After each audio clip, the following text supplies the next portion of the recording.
Hey, what is up, my diggers? I'm Grandpa Max Anger, and we're back with more Disco Elysium. Let's get to it.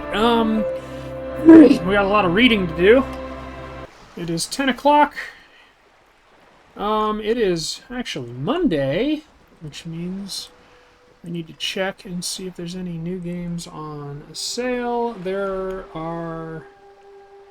one, but it's so fucking expensive that I'm not going to pick it up. What game was this? Oh, right, it was some city builder or something. Anyway, we have much to do. Uh-oh. Okay, there we go. Great. Room and Whirling isn't much bigger than this sloop. This is worth more than you'll ever earn in your life. Docking reserved for Rue Saint-Gelaine. Belly of the boat shines like it was recently painted. So let us read things.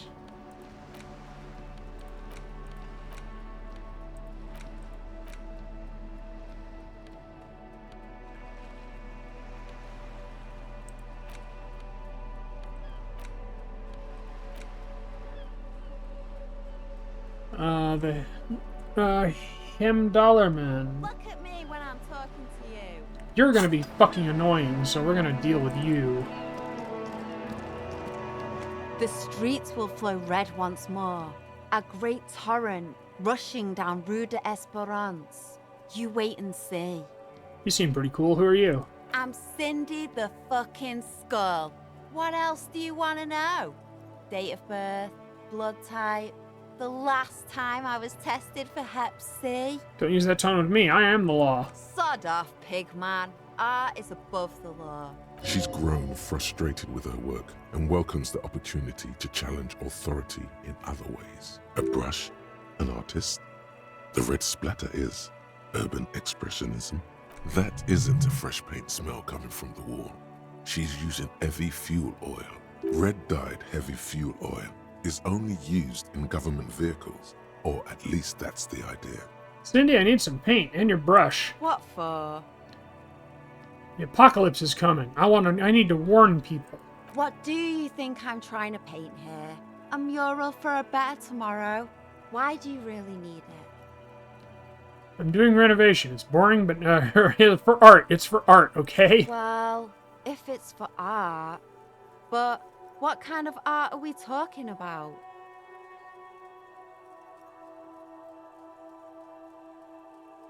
Everything is sad and shit, and we need art to make it okay. Just give me the brush. Sounds like you're just about to live out your self-pity, not make a statement. I can't have shit art on my conscience. You'll see. You will all see and tremble. Yeah, not gonna hold my breath, Piggy. You look like you'd suck. Everything really. You don't have the skills to execute something like this in practice. But, oh boy, the idea's going to blow her fucking mind. I'm going to create a highly detailed skeleton of an ancient bird that went extinct 100 million years ago. She squints her eyes. And then I'm going to paint it red using heavy fuel oil, and then I'm going to fucking light it on fire. On fire. It's the Phoenix, get it? What do you say? I say, sod off. You don't have the technical skills to do that. But I thought you'd like my idea. I like your idea. Should have thought of it myself. I don't need this kind of competition in my neighborhood.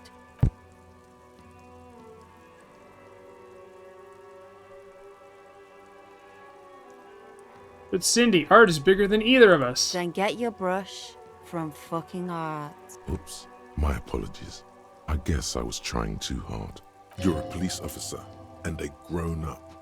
Why are you trying to impress her? Maybe try a different approach, like climbing up there. Is that government fuel oil? What did you think I was using? Aquarels? Sucked it out of a cop's fuel tank myself. Back in Jamrock. She really did it. She's proud of it too. That's some clever cultural commentary. You ain't seen nothing yet, Piggy Boo. Do you know anything about the recent murder? I ain't no snitch, pigstein. Go forth and forage in someone else's shit. No shortage of squealers in these parts. Keep looking off to the side. What are you looking at? The lieutenant is desperately searching for another handkerchief. Hatred, disgust. It's difficult to tell which of the two is more present in her girlish features. The woman on the boat does not notice her staring. That Ozon whore. Someone's got to keep an eye on her. Ozon is an archipelago 2 days' travel away from Rivershore. Its moneyed residents, used to posh restaurants and upscale boutiques, rarely have reason to visit Martinez. You mean Joyce? On a first-name basis with her, are we?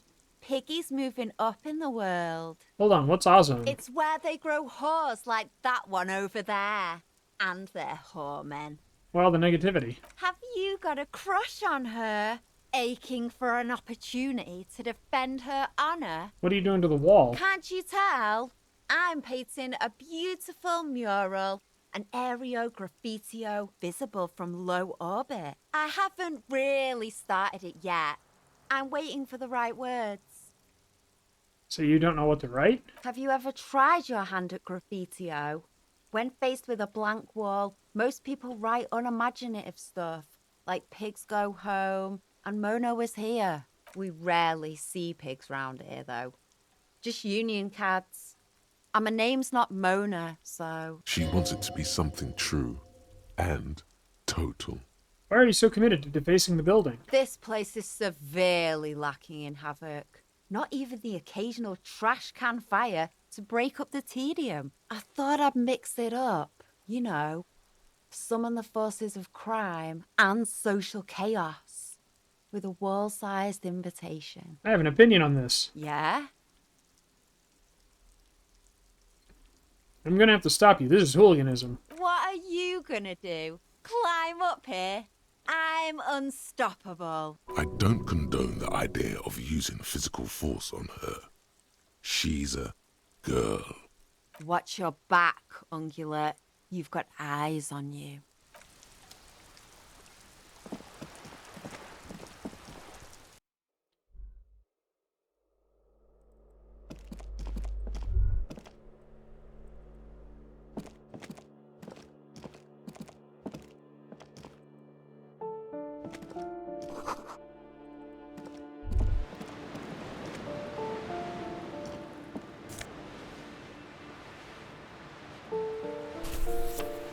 I got a book. A shift in temperature. The air chills around you. Dust settles on the stony floor. A former architect stands before a slice of window, a room plan in her hand. A cold wave has made the air in the building stand still and frozen, with temperatures falling down to -20 degrees Celsius. Is red from the cold. She's breathing on her fingers, clasping the plan. Traces of sadness are visible in her expression. Faint pencil lines on paper depict the same place, but a missing eastern wall connects the room with the neighboring apartment. Ideas for arranging the furniture have been jotted down. It's clean and empty, with new tapestry embellishing the walls. A standard HB graphite pencil has fallen off a three-legged stool in the middle of the room. She had an eye for beauty.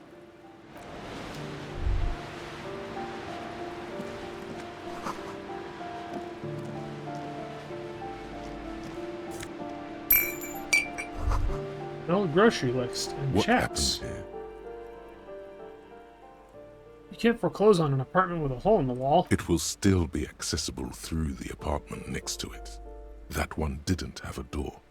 Sadly, nothing of great value remains here. Except the stuff in the fridge. Indeed.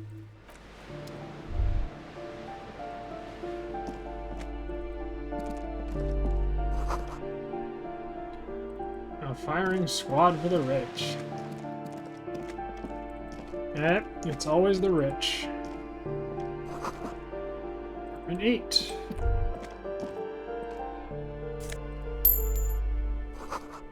Number 9 is locked. You hear someone walking around inside, rearranging the furniture. The number on the panel says 10. The walking stops abruptly, but no one comes to the door. You can feel tension on the other side. Sounded like a woman.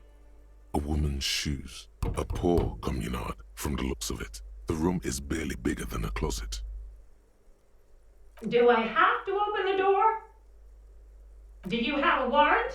I'm not obligated to open the door if you don't have a warrant. Later then. Entering this door seems a physical challenge. It's generally easier to do things if you have literally any reason. My reason is I fucking felt like it.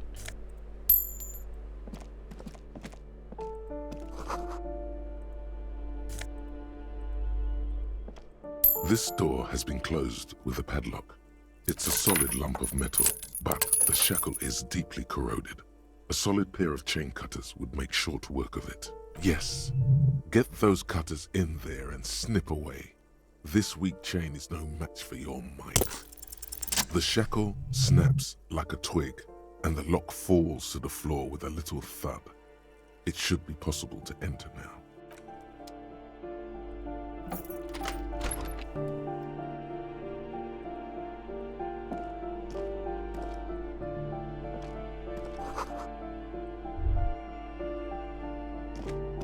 A plaster cast bust depicts a middle-aged man with impressive sideburns.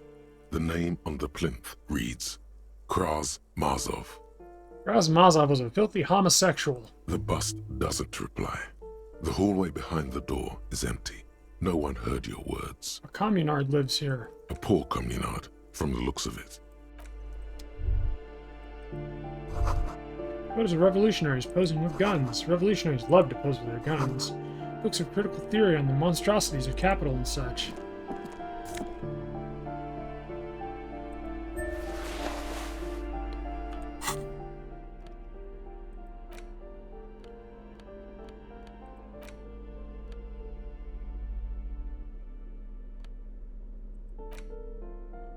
Got a bullet. Now all I need is a way to shoot this son of a bitch. That isn't just a five-pointed star. It's an inverted white pentagram cradled in a wreath of antlers. The iconography of communism. In other words, the star and antlers was developed in the 6th decade of the last century and quickly adopted by Mazov and the communards during the revolution. Even today, half a century after, the star and antlers retains the ability to evoke hope, disappointment, and fear in equal measure. Why is the star upside down? To symbolize the toppling of the old order. Also, some social democrats were already using it. What's with the antlers? The wreath of antlers represents a natural crown. It was about building a society that could exist in accord with the natural world, and at the same time above it. Why white? Because white is the color of peace. What does it evoke in me? Communism is the ideology of gutless intellectuals and clueless university students. They don't care about the real working man. In other words, it doesn't mean a thing to true revolutionaries.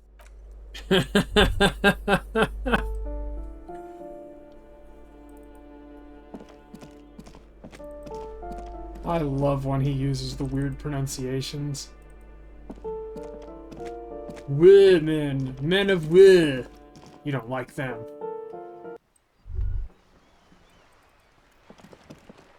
They're insane. Women need to be scrubbed from the fucking world.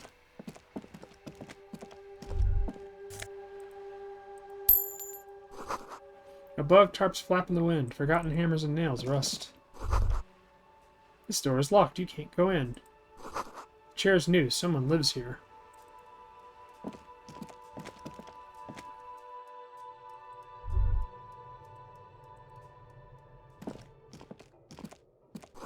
Someone's been sleeping here recently. Cindy? 100 tiny feet scurrying beneath the grate. The rats of the city. Enough coal to last for several winters. Smells of chemical fire. You suddenly feel the box is on fire. Why?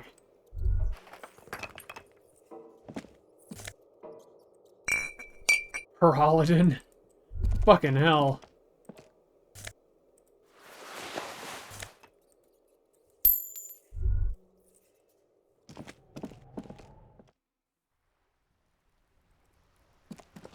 Ooh, the piggies have learned how to saunter up staircases.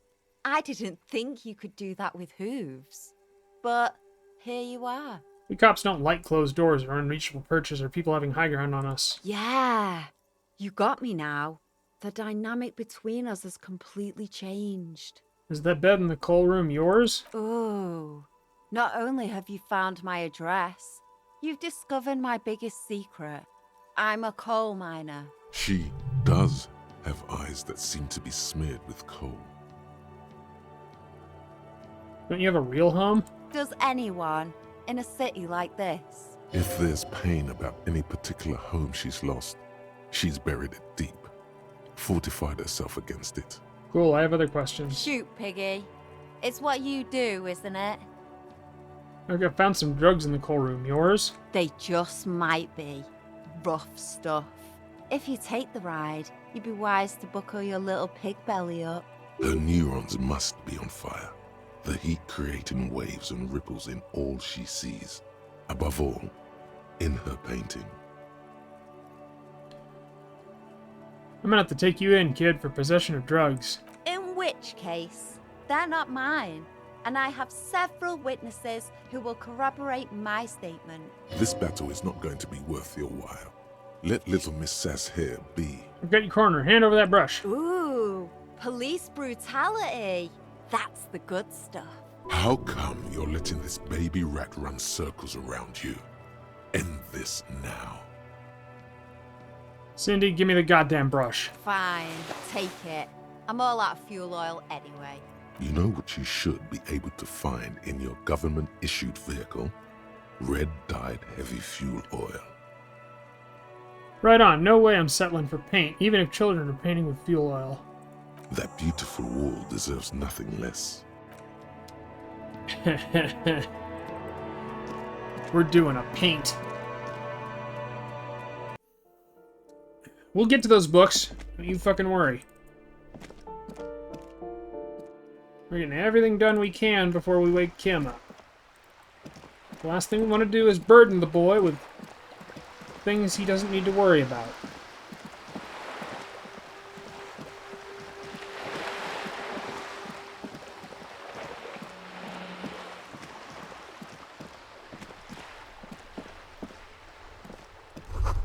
Something down here. The musty smell of a potato cellar in spring emanates from the air vent.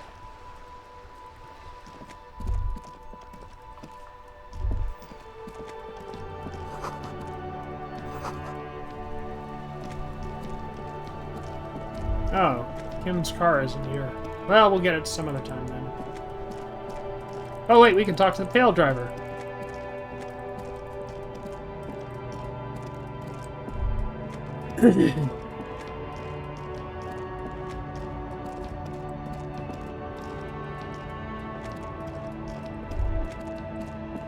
A Stars Ryko, one of the finest Zhimsk-made motor carriages ever. An oldie, but a goldie. Who drives these? Not many people outside of Grad, and Revachol West too, it appears. Bulky frame, heavy, hardy, looks like a tractor. Hold up, is this a tractor? Yes, built like a tractor, and used like one too in the Zemsk countryside.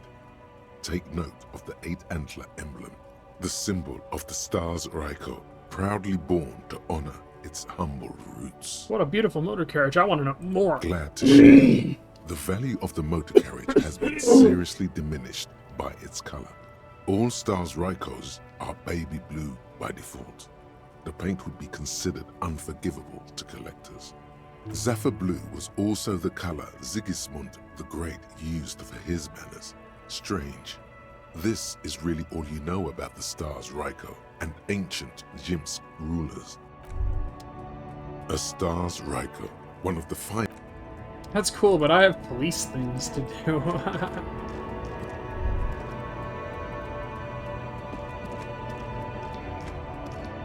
The woman is still hunched over. Huh? What is it? What do you want? You seem like a woman who knows a thing or two about drugs. What do I need drugs for, lowman? What I see, what I feel. The great adversary. No drugs can compare. The adversary? Yes. There is a protagonista and an adversario. I am on the side of the adversary. There's no coming back from that hole. The Pale sounds like the drug to me. Because of all those holes in the pail? Oh, this sheriff is a smart one.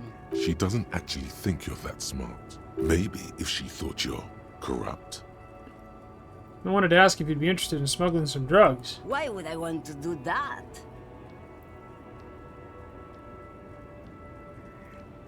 For the glory of the World Republic, liberation of spirit and body. Loman, what in the name of God are you talking about?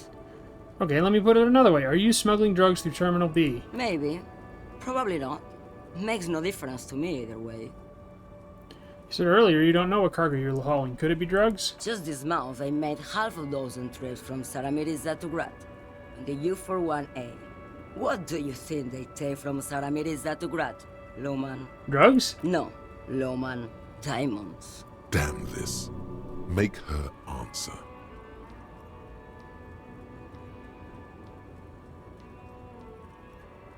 If you're making fun are you making fun of me right now? You better start complying. I would never make fun of a real Loman, Sheriff.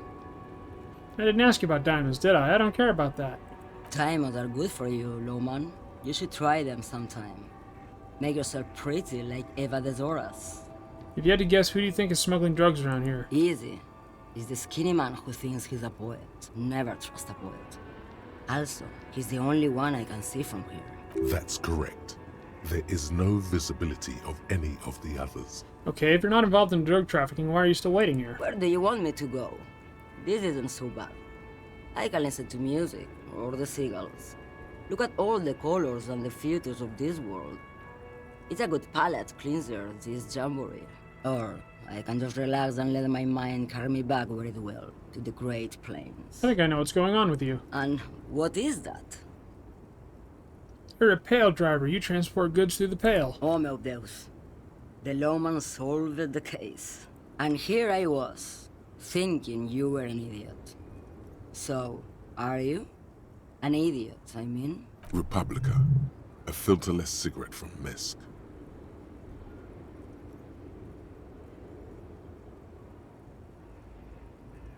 Republica. That's not very healthy. Neither is spelled transportation.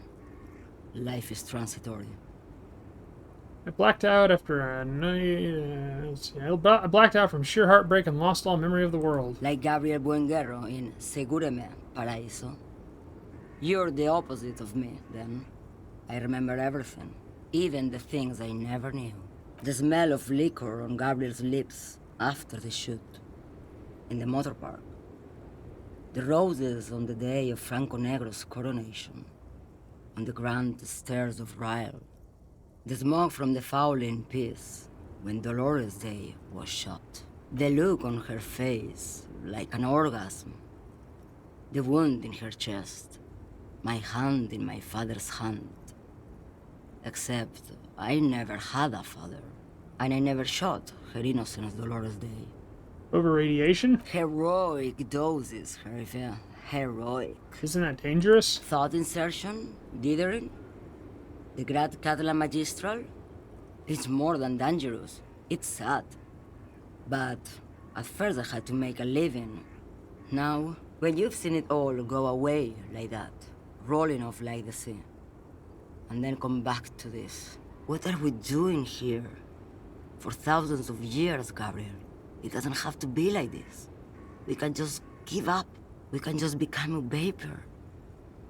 What does it look like, the pail? Like looking into the ocean at night. In the dark. You cannot see it, but you know it's there. And it's big, bigger than anything. Bigger than all the other things combined. What does it feel like? Nothing. Until it starts. When you are deep enough.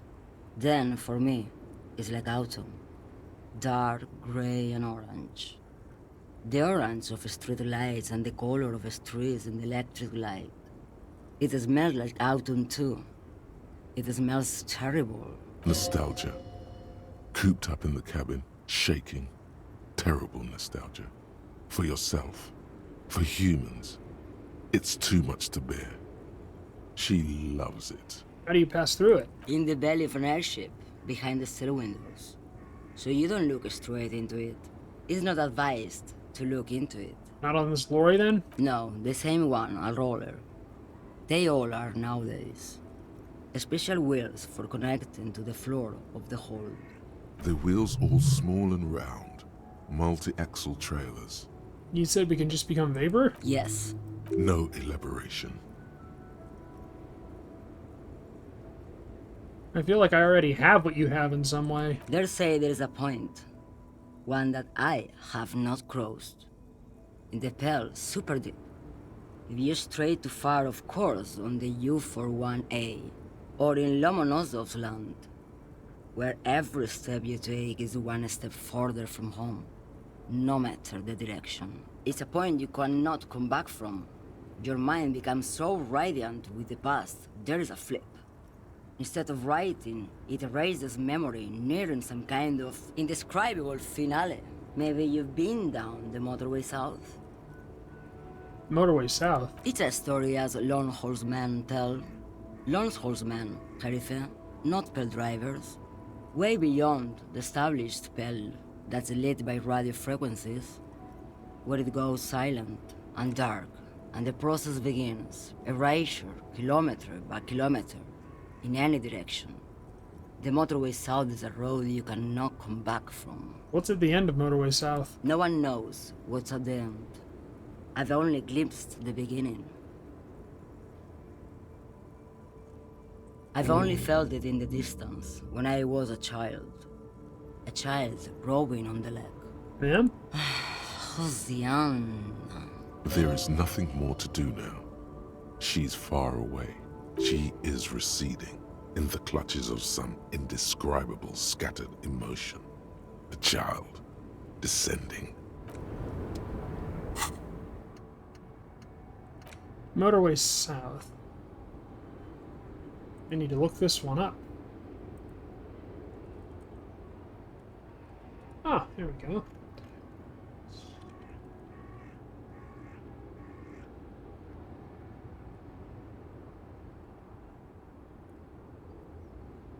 Nothing interesting there. What is this?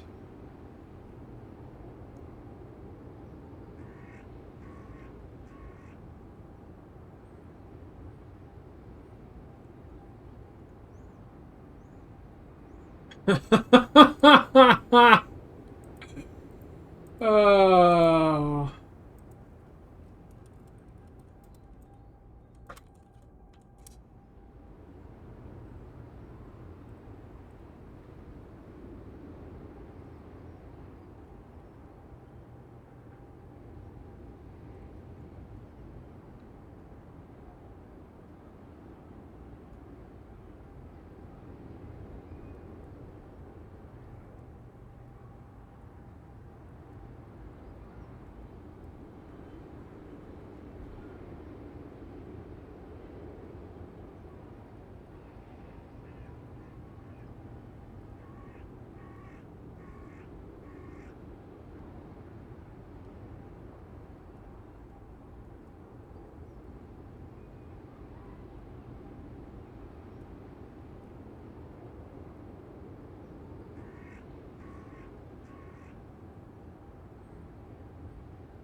There we go. That's not going to cause a brouhaha at all.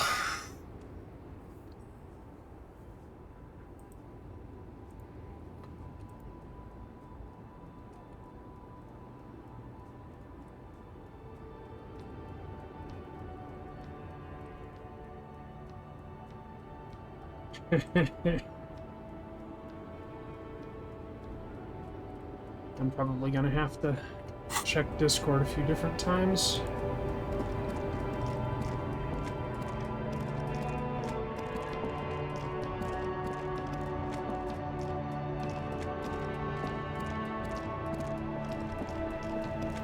Alright, so now we go to the room and...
Alright, let's read some book.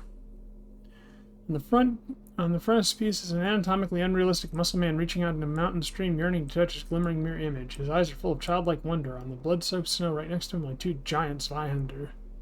The cover of this tattered paperback features the man from Yeomdar, standing atop a pile of bloody corpses.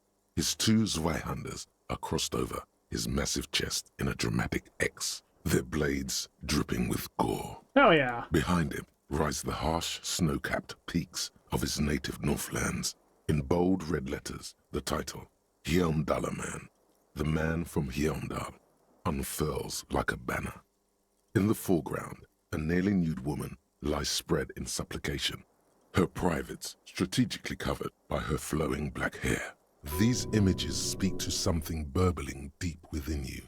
Quick, find someone or something that needs to be gutted, beheaded, impaled on a spike. Look at the back cover. The back blurb reads, his latest adventure serves as the perfect introduction to the savage Heomdal saga.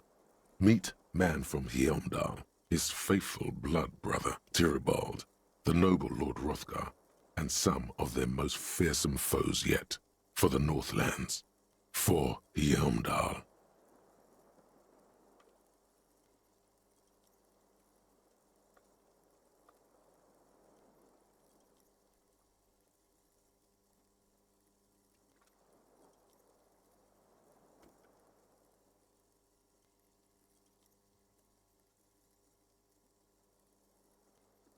Below, in smaller font, you see the parenthetical, adapted from Man from Eelndal and the Necromancer's Treasure, Man from Eelndal, Lord of Hrothgar, and Man from Eelndal, The Curse of Nacht Hera.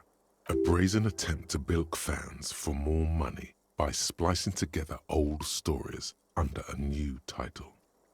But there's a demand, there's always the supply. Nothing wrong with that. People find comfort in familiarity, remembering old experiences, looking at old photos, reading old stories. What better place to escape than the past? The story opens in media res. The man from Heomdal and his band of northern reavers are in the bowels of an ancient temple, surrounded by an army of gibbering whites, led by the deathless necromancer. One by one, the brave Northmen fall to the relentless crush of undead, only to join their number as reanimated corpses. By nightfall, only the man from Heomdal and his blood brother, noble Tyribald, are left standing against the dead horde. It is an honor to die by your side, brother, Tyribald cries, as his battle axe beheads one of their reanimated comrades. Wow, they're in trouble now. 9, Tyribald. The man from Heimdall bellows over the army of flesh and bone. Have courage for the Northlands. For Heimdall. He leaps to the mezzanine to face the black-eyed figure, and like a mad ice bear, whirling twin Zweihanders, Sturm and Drang, he plows through the ranks of the deathless, surrounding the necromancer. The writer has never held a sword in their life, let alone two two-handed swords at the same time. It is physically impossible for a human being to effectively dual-wield Zweihander swords in any kind of real-life combat situation. And with deadly finesse, his twin blades scissor the necromancer's head from its body. The undead legions collapse like ragdolls as the dark magic leaves them, and the two Northmen stand alone in their cursed temple, where the bodies of their lost brothers litter the floors. A few chapters later, the man from Heimdall and Tyribald are in a completely different setting, high above an arid desert, riding a pair of griffins that always seem to appear at narratively convenient moments. This book makes a mockery of the very idea of good plotting, though something tells you coherence was never the point. The Northmen find themselves in the court of a powerful southern king, Lord Hrothgar.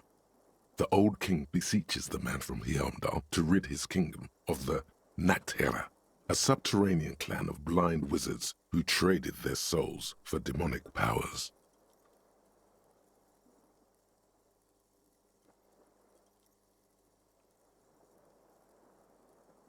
The man from Heimdall extracts a high price from the desperate king. He asks land for the homeless desert pygmies living exiled in the kingdom's borderlands. Hrothgar offers the hand of his eldest daughter instead, but the son of winter does not budge. Hold on, why is the man from Heimdall doing any of this? What do you mean? Why is he doing this? Because the flame of justice burns bright within his chest. Because, above all, he's driven to bring honor to the name of his beloved Heimdall. Because his noble Cutlan blood lusts for glory and conquest. It cannot be denied. Is that all? What do you mean, is that all? Is there anything else to his character? He is the man from Heimdall, forged in the fury of battle. Death was his sire, and blood his dam. He had but 14 winters when he left his frigid homelands in Cutla to seek glory and honor. That is his character. He doesn't even have a real name. What is inside this man? Or is muscle and bone all he is? Hey, nothing wrong with muscle and bone.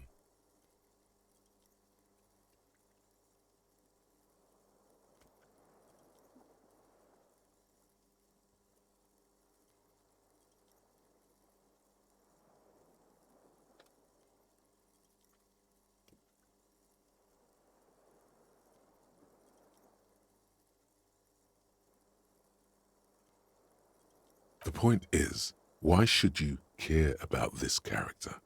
Does he have any inner conflicts? Unspoken motivation? A tragic flaw, perhaps? Exactly, where's the tension inside him? He is the wildest man alive. The only mortal strong enough to wield the twin Zweihanders, Sturm and Drang, whose names mean storm and... Yeah, I get that. He's strong and has big swords, but why should I care about his character? What are you, a book critic? I might be. Enough. You're ruining the pacing of the story. Now, where did you leave off? Ah, yes. What pacing? You skip past a section detailing an elaborate banquet with many toasts, as well as the long and perilous journey from Hrothgar's keep to the ancient forest of Yesdor, where our heroes infiltrate the Nachtherra's dire hall. In the center of the great hall stands a blood altar on which a pair of Nachtherra are disemboweling a shrieking peasant, an unholy rite that empowers the Nachtherra forbidden magic. As the vile ceremony ends, the sound of steel unsheathing draws the Nachtherra's attention to a pair of cloaked figures standing in the doorway. This is what you came for, isn't it? A climatic bloodletting where men are reduced to muscle and fury. No. Beautiful naked people fucking in the bushes is what you came for. Sweat, cocks, and titties, please. Swiftly, the visitors toss off their cloaks and unsheathe glimmering northern steel.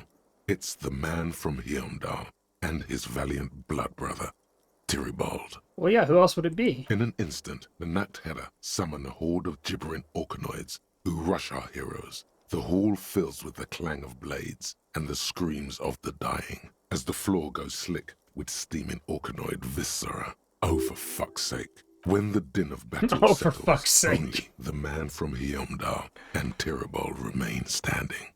Exhausted and dripping with the entrails of their foes, the two Northmen confront the foul Nacthedda.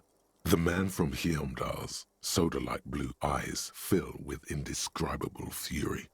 For the Northlands, he cries, rushing headlong into a desperate melee. You gotta be kidding me. What? This is almost exactly the same as the first scene. Even the word gibbering is used twice. In the first scene, the man from Heimdall fought a powerful necromancer and his army of the dead. Now, he's confronting a pair of Nacthedda and their horde of orcanoid thralls. The two couldn't be further apart. Fine, what happens next? An excellent question. One easily answered by purchasing the next thrilling chapter in the Heimdallaman saga, Heimdallaman at the Gates of Tomorrow. The last page of this one merely reads, "To be continued." Considering the sheer amount of different Heimdallaman books out there, it's very unlikely you're ever gonna find the sequel. The man from Heimdall stares at Alright, we've already done that one. We can't really do that one. But fuck it. In your hands, you hold a brand new copy of the game, Suzerainty. It's snugly wrapped in a skin of plastic. The cover features a charming illustration depicting a mass of grinning laborers loading goods onto a ship, while a richly dressed administrator oversees their work. The exact location and time period are left deliberately vague, but it's clearly meant to represent the economic relationship between the Revacholian suzerainty and its many vassals. The box has a nice heft to it. You hear the rattle of individual wooden tokens and feel their weight shifting back and forth. What treasures wait in store for you? Even before you open it, you can tell that this will be a meaty game of grand strategy and complex player interactions. The plastic wrap rips off as easily as a bodice in a tawdry historical romance. There's a hiss as the lid slides off. Inside, you find a thick, full-color rulebook and more than a dozen pouches of various wooden components. Savor that new board game smell. A mix of wood, paper, and ink, all wrapped in the sweet must of cardboard. Welcome to Suzerainty, a game of economic strategy for the whole family. The rulebook is sumptuously illustrated and thick as a Gradian novel. Finally, a proper game to teach Ravacholian children about their glorious history. The colorful illustrations depict cheerful workers picking apricots, hauling marble sculptures out of crumbling temples, and harvesting a strange magenta-leafed plant. Everyone is smiling. You begin to suspect there may be a political agenda to this so-called family game. Only one way to find out. The instructions are opaque at first and introduce many concepts you're not familiar with. Fortunately, there are many diagrams and examples throughout. You soon figure out the basic conceit. Each player represents an administrator for the suzerain of Revachol. Your objective is to increase the suzerain's wealth and renown by accumulating victory points. How do you accumulate victory points? That's where the suzerain's vassals come in. The game features 4 vassal nations, each one home to an economically important resource. Each turn, the player collects resources from vassals where they've placed workers. They may then rearrange their workers, fulfill contracts for coin and bonuses, or build structures back in Revachol. As you leaf through the pages, your eye catches on a sidebar labeled Advice for Beginners. Remember, there are many paths to victory in Suzerainty, but successful players will find one strategy and commit to it wholeheartedly. Boring, boring, boring. Tear up this rulebook and commit some old-school atrocities. How was the winner determined? The actual scoring system appears infinitely complex, with a series of tables and appendices required to compute each player's final victory point total. You skip that part for now. You open up a number of pouches containing wooden tokens. There are also several punch boards with other cardboard components that will need to be punched out before you can play. Each cardboard token makes a satisfying tsk as you pop it out. Soon, a neat pile of cardboard coins and counters has accumulated before you. In addition to the worker and building tokens used by each player, there are also several piles of colorful resource tokens, each representing one of the game's 4 principal resources. From the Empire of Sefre, orange apricot tokens. From Ilmarat, the ancestral name of Ilmara, grey marble block tokens. From the Semenine Islands, white sacks of sugar tokens. And from Supramuindi and Sarah Maritza, magenta tokens for unprocessed cocaine leaves. It's a shame there's no one for you to play with. You hold the open game box before you. Wirral. Large letters on the front form a title, Wirral. The colorful box is illustrated with bucolic vistas. The cover art also features odd-looking humanoids, some short, some taller, some with pointy ears, others with ephemeral wings. Text underneath the title in smaller typeface reads, 3rd edition, Mega Setting Supplements Module. The side panel adds, a sword and sorcery adventure board game with new maps and miniatures. Mysterious things rattle inside. What could they be? Dice? Plastic miniatures?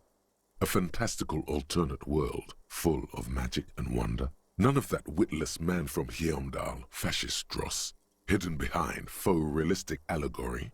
Wirral is no cliché-ridden apologia for colonial violence.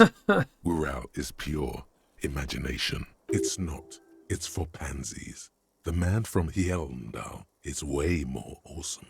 A blurb on the back reads, tired of the tedium and toil of modern life? Escape to Wirral.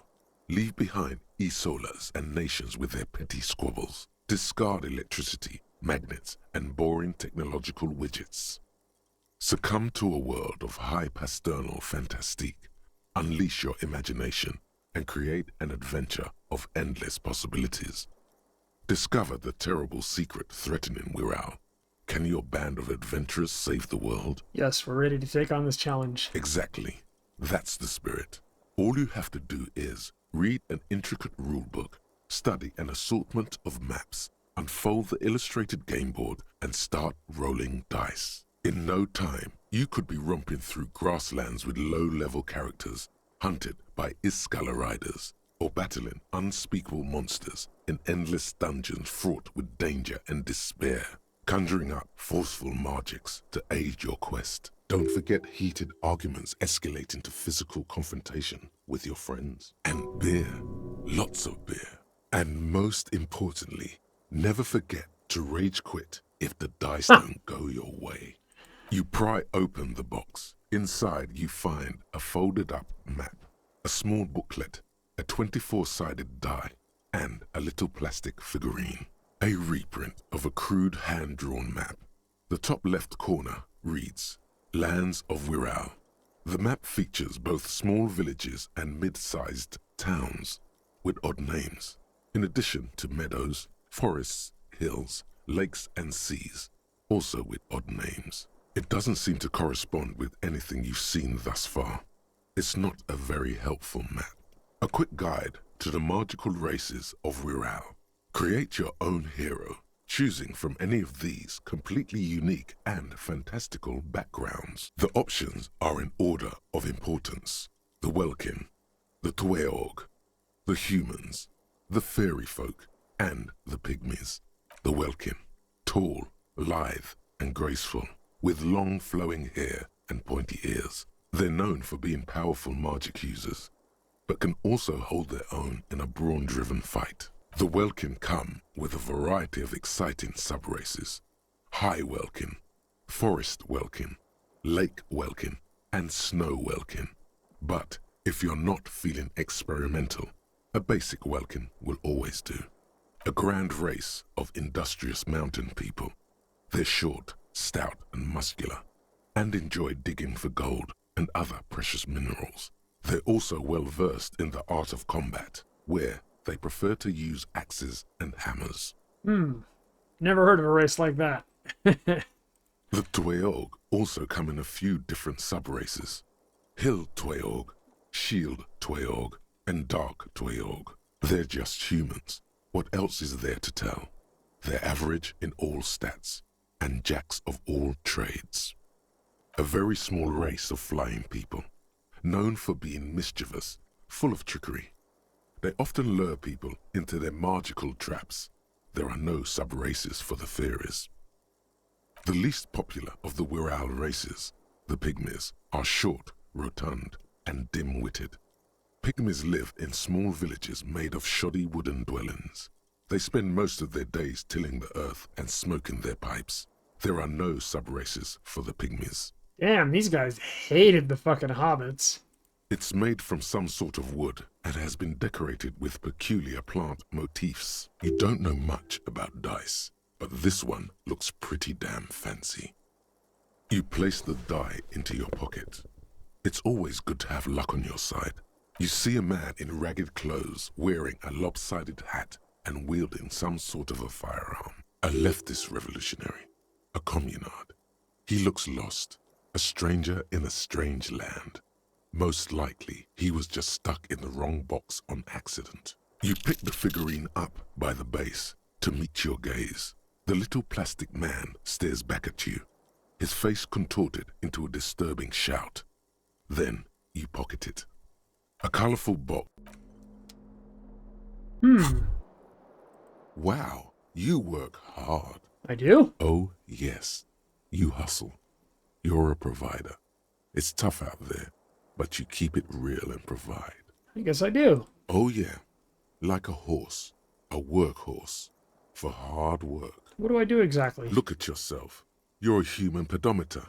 You must have walked 200,000 steps down cracked asphalt, mosaic, sand, and linoleum after you re-emerged. That is the sign of a hustler who never gives up. The world is harsh and people are evil. You didn't make it that way, and you won't let it break you. You ride. Fucking ride till I die, bitch. That's just what it's like. Life and death. But you got gills on your side, baby. Got those black papers with the faces of the innocents on them. You bring in the Franco-Negros and the Solas. It ain't easy, but you do it. Day in and day out. You didn't make the rules, but you won't lose. You're a cop, and a sprinter, and a money printer. I guess I've made some gills, sure. Sure. And has it been easy? Is life easy? Have you not gone into cardiac arrest? Are you not about to have an anxiety attack or shoot yourself in the mouth? But you still hustle 24/7, ride or die. Now, ask yourself.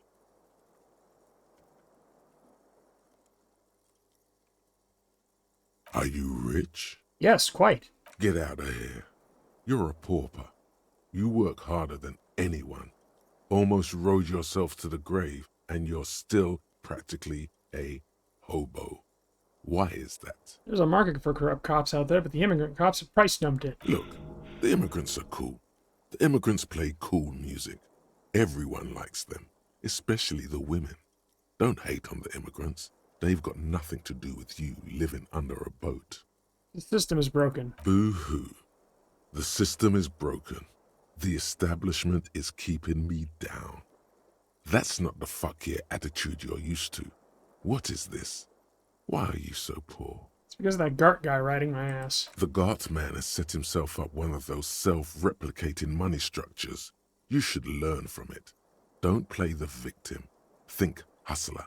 Think with your head. Fucking taxes, man. That's right. 100%. Fucking G-Man's got his jam-covered sticky fingers in your pocket, stealing from you every time you buy, sell, walk, talk, fart so much as sneeze. Aren't taxes almost non-existent in the Gossamer state that is Revachol? I thought there were no taxes. You and I both, but they got those indirect modes of taxation. Sales tax, excise duty, extraction tax. This tax that doesn't even have a name. Plus, there's the stuff people in other countries pay for that makes them ask for more money from you here. The Gossamer state's a myth. In total, the coalition government is taking 98% of all your money. You sure? That seems like a pretty big number. What are you not sure about? They're milking your nipples till they bleed. Can't you see? Aren't you sick and tired of having bloody nipples? Here you go, hustler. Fight the righteous fight. Free the people. Keep it real. Keep it street. Keep foaming at the mouth furiously on the tax issue. First, if you have a side bitch ideology cooking somewhere, don't sweat it. Fighting indirect taxation for the Gossamer state is compatible with all creeds. It's cool like that. You're a cool anarchist now, unless you don't want to be an anarchist. Whatever. Stuff this meal ticket in your eye socket and let's see if we can steal some love back from the robber barons, or at the customs agency, and the banditos at the Insulindian Financial Oversight and Competition Committee.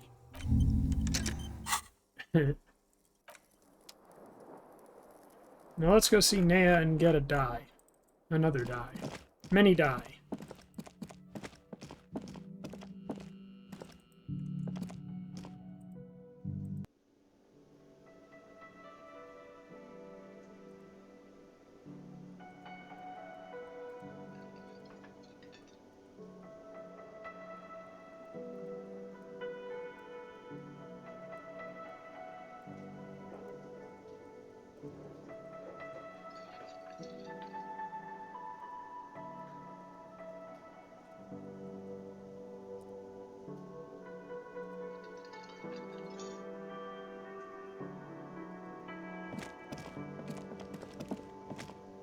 Where are you, Nia?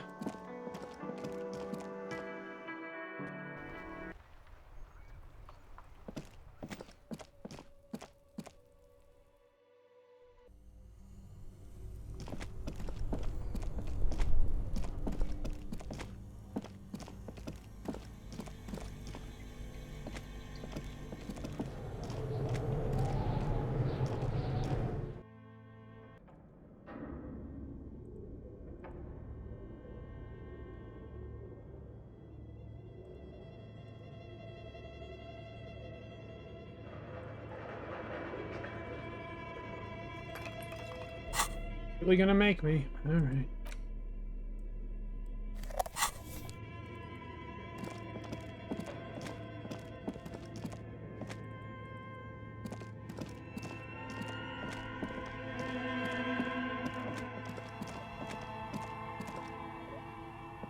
Oh, it's you again. Are you looking for a die? I'm sorry. I'm a bit overloaded just now, so I can only... Damn.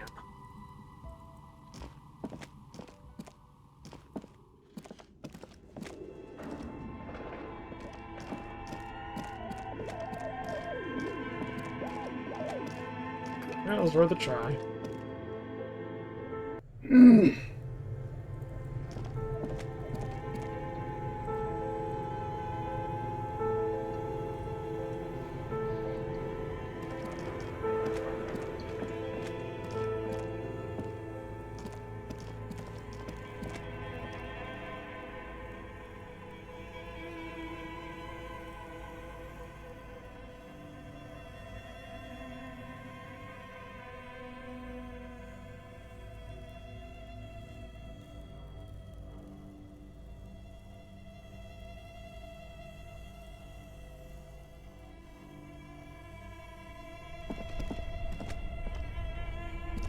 Alright.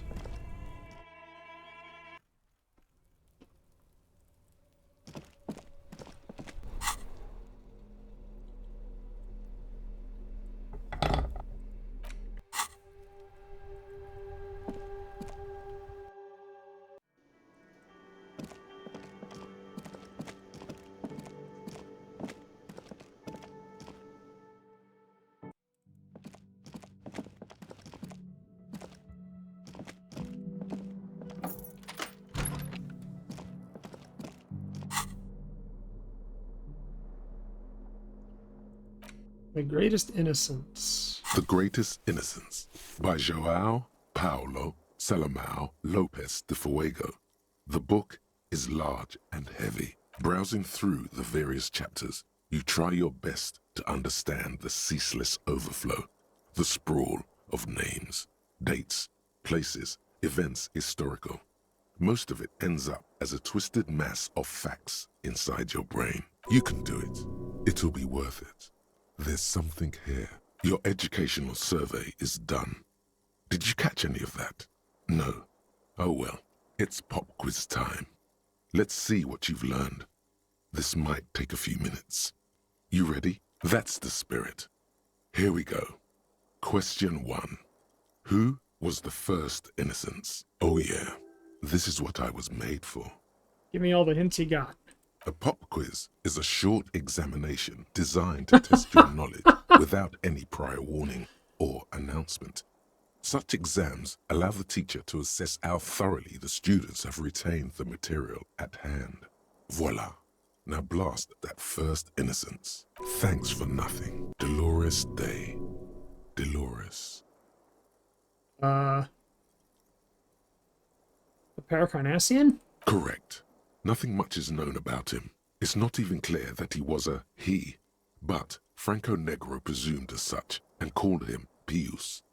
He's depicted as a young man with molten gold pouring out of his mouth. All he spoke was gold. It's said he invented God and equality of men before God. He also introduced the gold standard as a way for measuring people's love for Aurum. As the first innocence, he declared that there should be more of those like him. It is presumed his disciples were the beginning of the Holy Party, the founding party. Question 2. Who was the strongest innocence? Easy. Everybody knows the answer to this. You, me, anybody. Sure, try again. I know you got my back. An innocence is the highest category of historical personage in the world. A literal personification of history. Traditionally, an innocence, when anointed, assumes supreme rule over the Occident or the known world in general. At least, the parts that matter. Yes, so interesting, but I thought you'd give me the answer to the question. I can do better. Okay, so commonly, an innocence does not enforce his or her power through military power. This is seen as unnecessary. The innocence wins because an innocence can't help but win, for their deeds are inevitabilities. Did this help? No. Damn. Dolores. Franco Negro? Correct. Yay! Named the innocence of militarism, he codified hereditary rule, but at the same time ended serfdom and established the Inter-Isolari Real as the global reserve currency. He also established the concept of the nation. Franco Negro attempted to solve the rising tensions between the aristocracy and bourgeoisie by building a unified society in which every man has a place and a mission, but at the same time may rise to nobility provided on the strength of his virtue. Question 3. Who was the false innocence? Got it under control. No problem. Solid on this one. It's widespread historical information.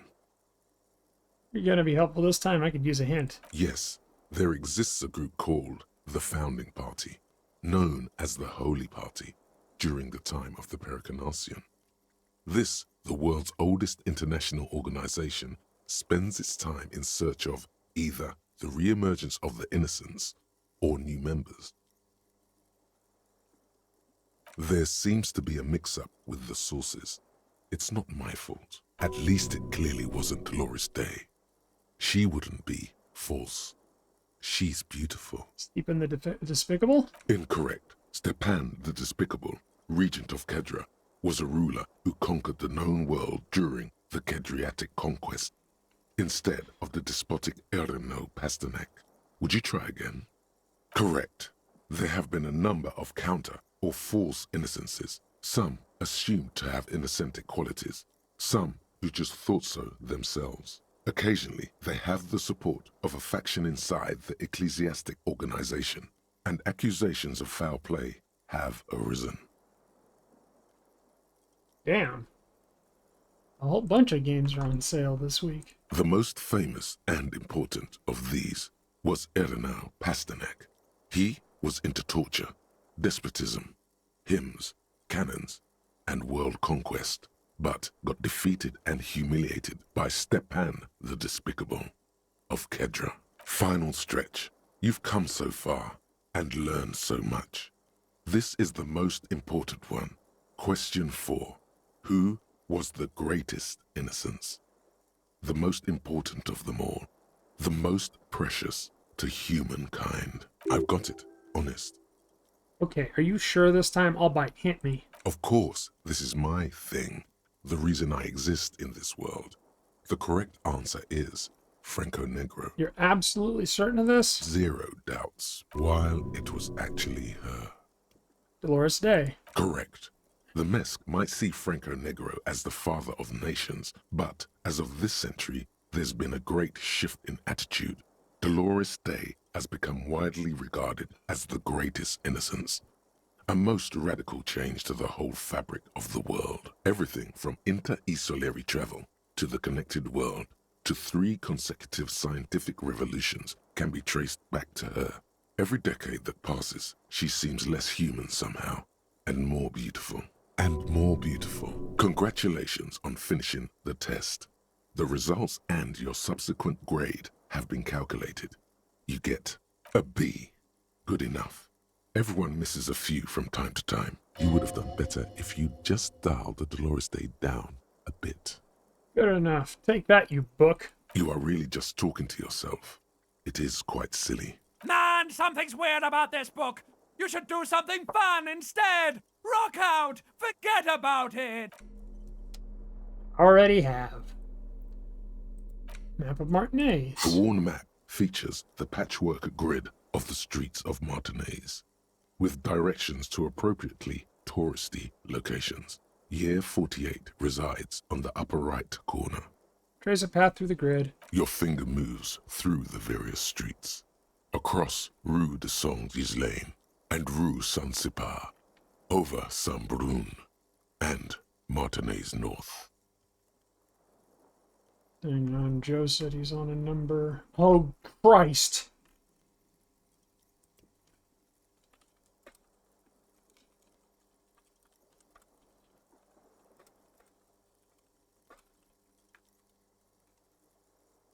Finally, coming to a halt on the spot where you are currently standing, although the map gives no such indication itself. I guess medicinal purposes of the pale. Medicinal purposes of the Pale. The cover of this heavy tome features a number of esoteric symbols. Flipping through the book, you find a number of sections on the general benefits of the Pale. A large pharmacopoeia makes up nearly half of the book. What's a pharmacopoeia? You come across the following explanation. While modern pharmacopoeia are continually updated by so-called experts based on the results of clinical trials, readers will find assembled here the timeless wisdom relied upon by generations of traditional Seolite medicine practitioners, Mesk mystics, and Ilmaran folk doctors. It's all quackery, in other words. Finally, something to calm the angry spirits that have been plaguing you. It seems to contain descriptions of the medicinal properties of various ingredients that may be gathered from the Pale, as well as instructions for producing a variety of herbal remedies. Is there anything in there about restoring lost memories? There are a number of Seolite tonics that promise to improve your short-term memory, but nothing that speaks to your condition. I just want something that'll soothe the relentless torment of my existence. What you're describing is booze. You don't need any herbs for that. Anything about curing an apocalyptic hangover? There's nothing in here that speaks to hangovers directly. However, while browsing through the various descriptions, you become convinced that you could assemble something from the ingredients listed here. Want to give it a shot? All right, book, let's see what you got. First, you need to choose a base ingredient. A ginger root. Next, you'll need to combine the base ingredient with an appropriate vehicle. Boil it with a tea made from birch bark. Lastly, is there anything else you'd like to add? Some wild ginseng root. The ginger root will help with the nausea, and the birch bark tea will help you flush out the toxins. The ginseng should give you more energy. As a nice bonus, the very thought of this tea causes your muscles to relax and your mind to clear. You're more present and in control than you were a moment ago. A tingle rushes down your spine, and you feel your toes uncurl. If only it could always be like this. It actually fucking worked. Instant photo tattoos, fractured bullet, La Fume. 16 days of coldest April. In your hands, you hold 16 Days of Coldest April by Yekaterina Dahl. The cover image shows a row of concrete apartments above which span a black and white rainbow. Feels heavy. Indeed, the book is unusually heavy in your hands, as though the cover were lined with lead. It would do that in Grad. How long is this book anyway? You flip through the book. The pages are thinner than you realized, and the type quite small and tightly set. It's nearly 600 pages long. Real art is dense and difficult. If it didn't feel like you had to wrestle a suicidal bear to get through it, you weren't really reading. The back cover is dominated by a black and white photograph of the author. What does she look like? She can't be much older than her mid-30s in this photograph. And yet, from this cover, the eyes of a sad old woman stare back at you. In cold, detached prose, the author describes a scene from one of the Yugograd riots in the 20s. Youths overturned motor carriages and set trash cans ablaze, while heavily armored guardsmen dash in and disperse them in a flurry of baton blows. The Yugograd riots took place from 27 to 29. Fueled by ethnic unrest and the state's repressive tactics, these events are often seen as marking the end of a brief period of liberalization known as the Yugograd Spring. Like all such periods, it is frequently memorialized in art and literature. As ethnic tensions run wild, a pair of young lovers meet each other on the street. Somehow, in the middle of all the chaos, they manage to lock arms and look into each other's eyes. It would physically hurt you to keep reading. Are you sure? Fuck it. Do it. It can't be worse than what you've already felt. They go through a brief and somewhat awkward love affair. And in the end, they betray each other and succumb to the absurdity of Gradian life. The man becomes a lens grinder, completely abandoning his former existence. He toils through the daily drudgery at the Lenka polyfabricate. Happiness and fulfillment have eluded him his whole life. And in the end, he has nothing to do but dedicate himself to the craft. She spends the next several decades standing at a conveyor in a Sosnovo fish processing plant. The smell of fish guts slowly seeps into her hair and skin, as every single one of her dreams dies, one by one. The memory of their short time spent together tortures the former lovers ceaselessly until the end of their days. Years pass in solitude, their bodies growing ever more decrepit. This is terrible. As life leaves their remains between the soil sheets, their final thoughts are filled with regret. Good stuff. I fucking loved this. The front of this quarterly journal features a large satirical portrait of the late King Friesel. From the sides of his head, a pair of white antlers spread to the corners of the cover. I'm gonna be right back.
Alright. Just do something really quick.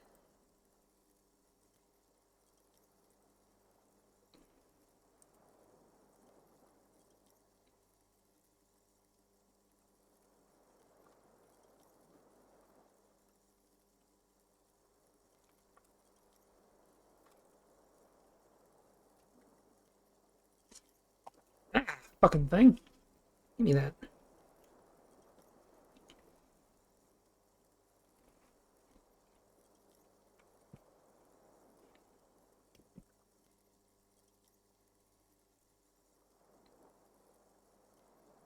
Alright, why Frisay? Because Friesel was incompetent, foolish, and cruel. In short, the embodiment of everything the communards wished to overthrow. It's satire, you see. Flip through the pages. To your disappointment, there aren't any full-color pictures to direct your attention. Just column after column of closely set text, interrupted occasionally by little doodles in black and white. No advertisements, you notice. Yulia who's _ Sura. funding Sorry about this not answering you. radical I was killing Rayma commentary? in the extreme version of his dungeon. And mostly dying to his lightning, a lot. Ah, After rifling the pages with your thumb several times, you return to the table of contents. The magazine is divided into several sections. International developments, Kunst und Kultur, and local concerns. Just inside the cover, there's also an editor's note. well, this is the last book I have to read, and then we can sleep and end the first day, finally. Comrade, as you know, this journal takes its name from Mazov's immortal expression, Du cristal à la fumée.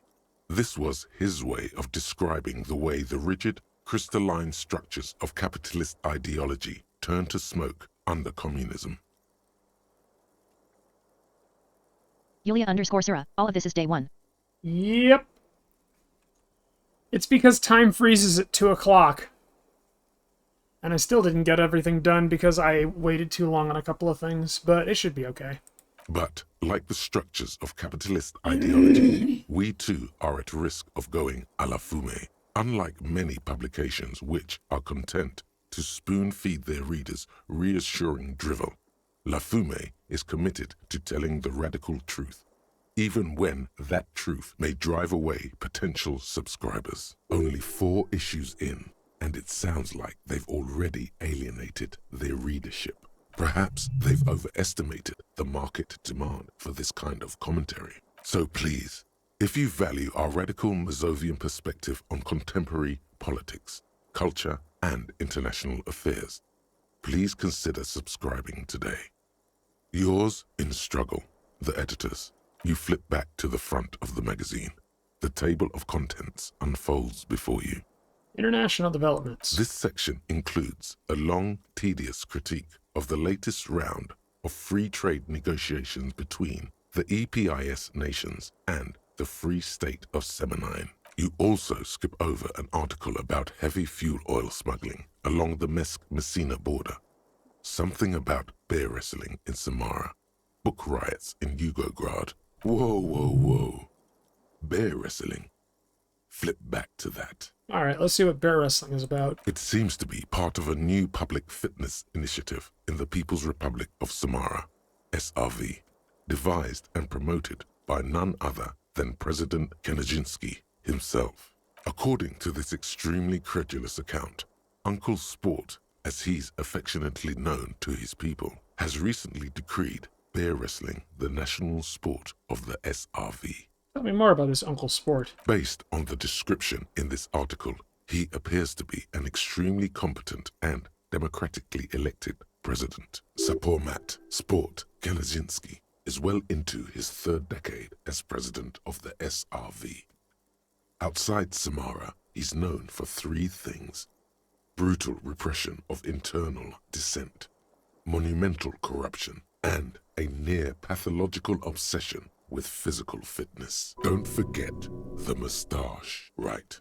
Like all Samaran men above the age of 40, President Kanajinsky wears a truly spectacular walrus moustache. Great, let's get to the bear wrestling. It's quite straightforward.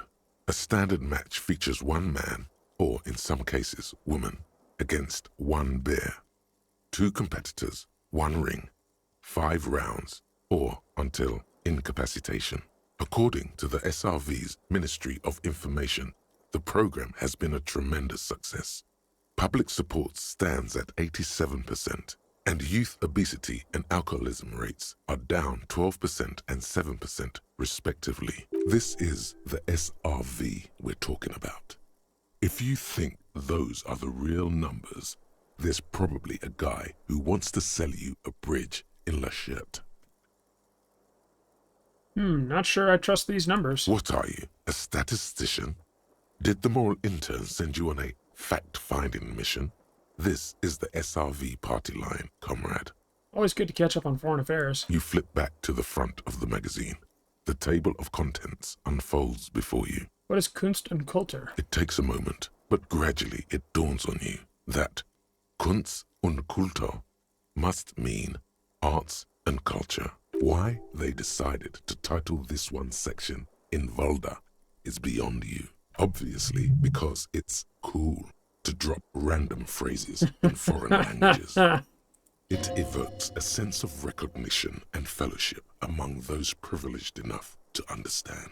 As you leaf through this section, you come across several reviews of recent radio plays, as well as a brief artist spotlight featuring a local artist identified only as CS. The main feature, though, is a long essay titled Tip Top Tournée, a critical Mazovian perspective. This so-called artist spotlight is really just a brief Q&A, made all the briefer by the subject's evident hostility to her interviewer. That certainly sounds like a certain delinquent youth who likes to harass you from her balcony. Let's see what the communists have to say about Tip Top. You think you're settling in for a relaxing recap of the most recent season, maybe sprinkled with some nice anecdotes about a few of the more colorful drivers. Instead, you find yourself skimming a 10,000-word feature about all the politically problematic aspects of Tip Top Tournée.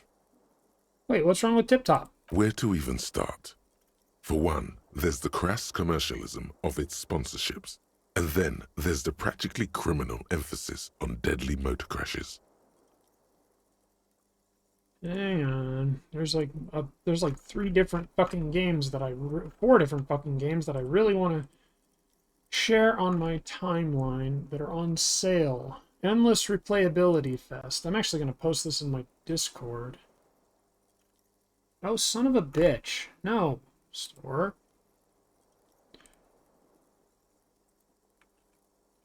Fuck.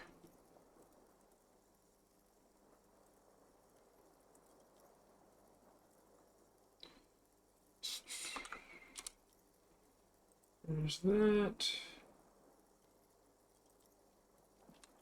Lots of accessible games here. I recommend Dot Age, Soul Ash, War Sim, and what was the other one? Mortal Glory. There we go. I have now done that. So, all of it, basically. Hang on, who wrote this stuff? Oddly enough, this article has 2 bylines. Nasteb Encolada Bernal and Exilus Buka. There's no way those are real names. Wait, why aren't they real names? Have you ever met anyone named Exilus? Come on, they're plainly pseudonyms. More than that, they're likely anagrams. What's so bad about sponsorships? Under capitalism, the article says, every pursuit has its price. Every pleasure, even one as elemental as the joy of racing others around a track, is reduced to an advertising opportunity.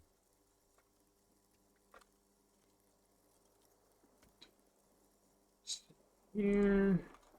Go. Thus, the so-called tournée becomes a competition between increasingly meaningless brand signifiers. Your discount laundry detergent racing against a pack of Astra cigarettes, or even a fritter. Right, but then you get to see them crash. And that precisely is what's problematic about it. Were it not for the promise of random, spectacular violence, audiences would quickly lose interest. At the end of the day, it's the destruction of these 750,000 real races that you're really watching for. Wow, you're right. I really am just in it for the violence. You see, one cannot avoid the conclusion that Tip Top Tourney is simply the apotheosis of spectacular entertainment under capitalism. You flip back to the front of the magazine. The table of contents unfolds before you. Local concerns. Unsurprisingly, much of this section is taken up with articles declaring unqualified support for the dockworkers' strike. You skim the headlines. Paint the harbor red and white. Martinez tames the wild pines. A city in revolt. First, we take Martinez. Then we take La Delta. Finally, there's a brief article by the writer, G. Martin, accusing the owner of the Cape Side apartments of illegally attempting to evict certain communist tenants simply for not having paid their rent. Damn communists should have killed a lot of them when we had the chance. One of the editorials proclaims that the more the forces of reaction attempt to crush the body, the more defiant the spirit of communism becomes. Sounds like their bodies just haven't been crushed enough yet. You flip back to the front of the magazine. And there we go. Now we can go to bed. And start day 2. The bed is cold and not particularly inviting, but it's yours. Actually, I wonder if we can grab a bath. Doesn't look like it. Okay. Just wanted to be sure. The bed is cold. The sheets feel at once coarse and clammy against your skin. The bed sags beneath your weight as you stretch out and finally close your eyes. And then sleep. And then sleep doesn't come. I want to sleep. Obviously, you're in bed with your eyes closed, but it's not happening. Why? Maybe it's the bed's fault. Roll over to the other side. It's a little better. Colors, scenes, and half-formed phrases still litter your mind. Part of you is still trying to solve the case, isn't it? No thoughts. Go sleep. Your breathing steadies. A great silence washes over you until your eyelids twitch in your sleep and images start forming.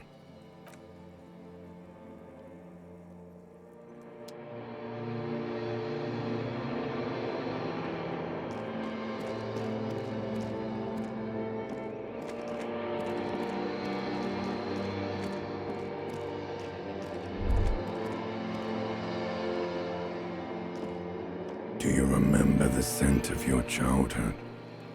I remember nothing. Do you remember your wife's hand on your face? You said who? Do you remember the warmth of her thighs, between her legs and in her mouth? I was left. That's right, funky baby. And you just stood there. One hand on the bottle and the other on your dick. Watching her go. Let it all be dragged away from you. Tell me, where are your friends? Human beings have friends, Harry boy. Where the hell are yours? I don't want to come back. They were only cramping your descent into the abyss. Now they're gone. 3 times gone and never coming back. All of it. You failed. You failed me. You failed Elysium. Talked to you before. No, Harry. You were just talking to yourself. That's all you ever do. Even in your dreams. And the act is wearing thin. The spots of the disco ball fade around you. You'll be back in those cold snakeskins in no time. Sweating up the bed. Stinky boy. I can come back from this. You're not coming back from shit. Thrashing around in that high conductivity state of yours. Bumping into things and acting like a clown. Who are you kidding? What is Elysium? Everything. The pale and the useless. On the surface. The outer magnetosphere. Burning, furious truth. 8,000 years of written history. You really dropped the ball, Harry. 4.6 billion people. And you failed every single one of them. You really fucked up. My mind is tired and broken. Your mind is what now? I can't hear you. The rest is just a word dream. Jumbled up garbage. The pictures are gone. The bed rises to meet you. A thin, sleep-like state. More glass than velvet grinding in your head. So something is wrong. Sleep shouldn't be this bad, this dry, this unnourishing. There's something wrong with your thoughts. Some kind of new type of hangover. What? No. Oh yes, party boy. And it's worse than the one before. Just think of the shit you saw. Here it comes too. So soon already. A silent alarm goes off in your head like clockwork. Barely let you sleep at all. Time to get those clothes on, Harry. Time to go to work in the shit factory.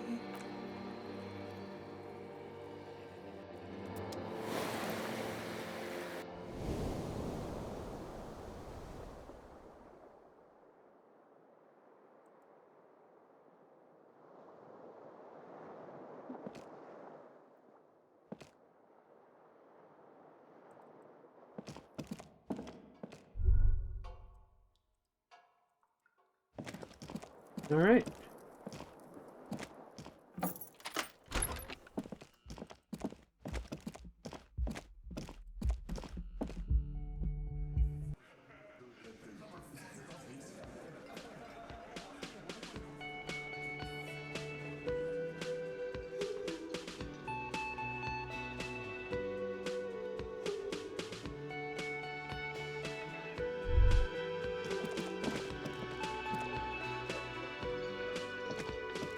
Can I help you?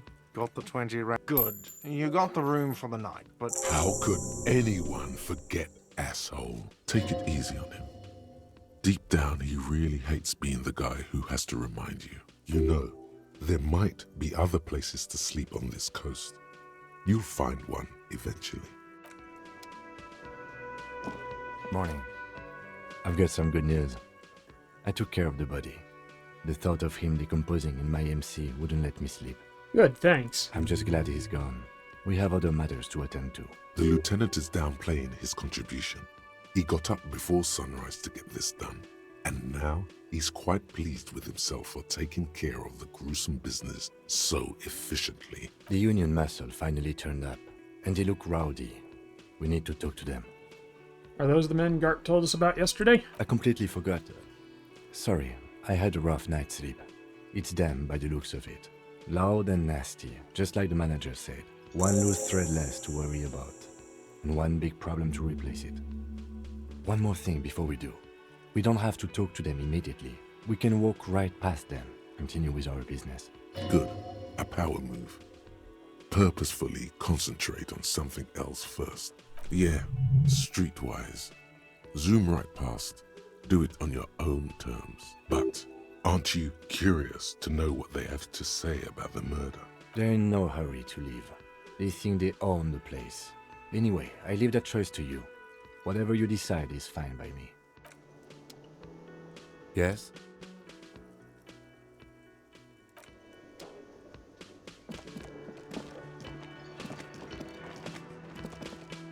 I'm gonna go buy some clothing.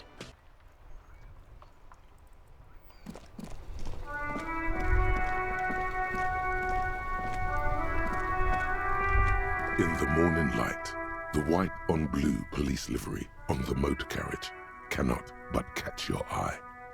Wait, why am I even thinking about this? Wasn't I supposed to... Do something important? Something murder-related? There's always something important. Doesn't mean you can't take a moment to admire this piece of machinery.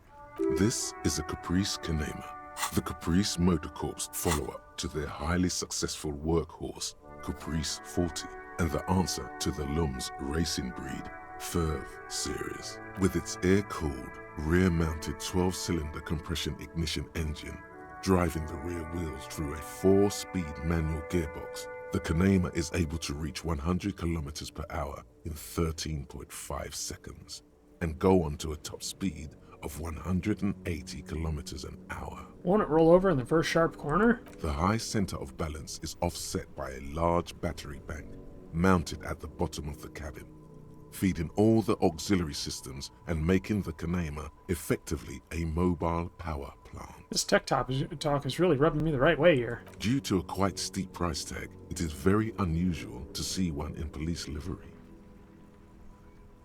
That machine really puts the loco back in locomotion. Mm-hmm. You want to take a closer look?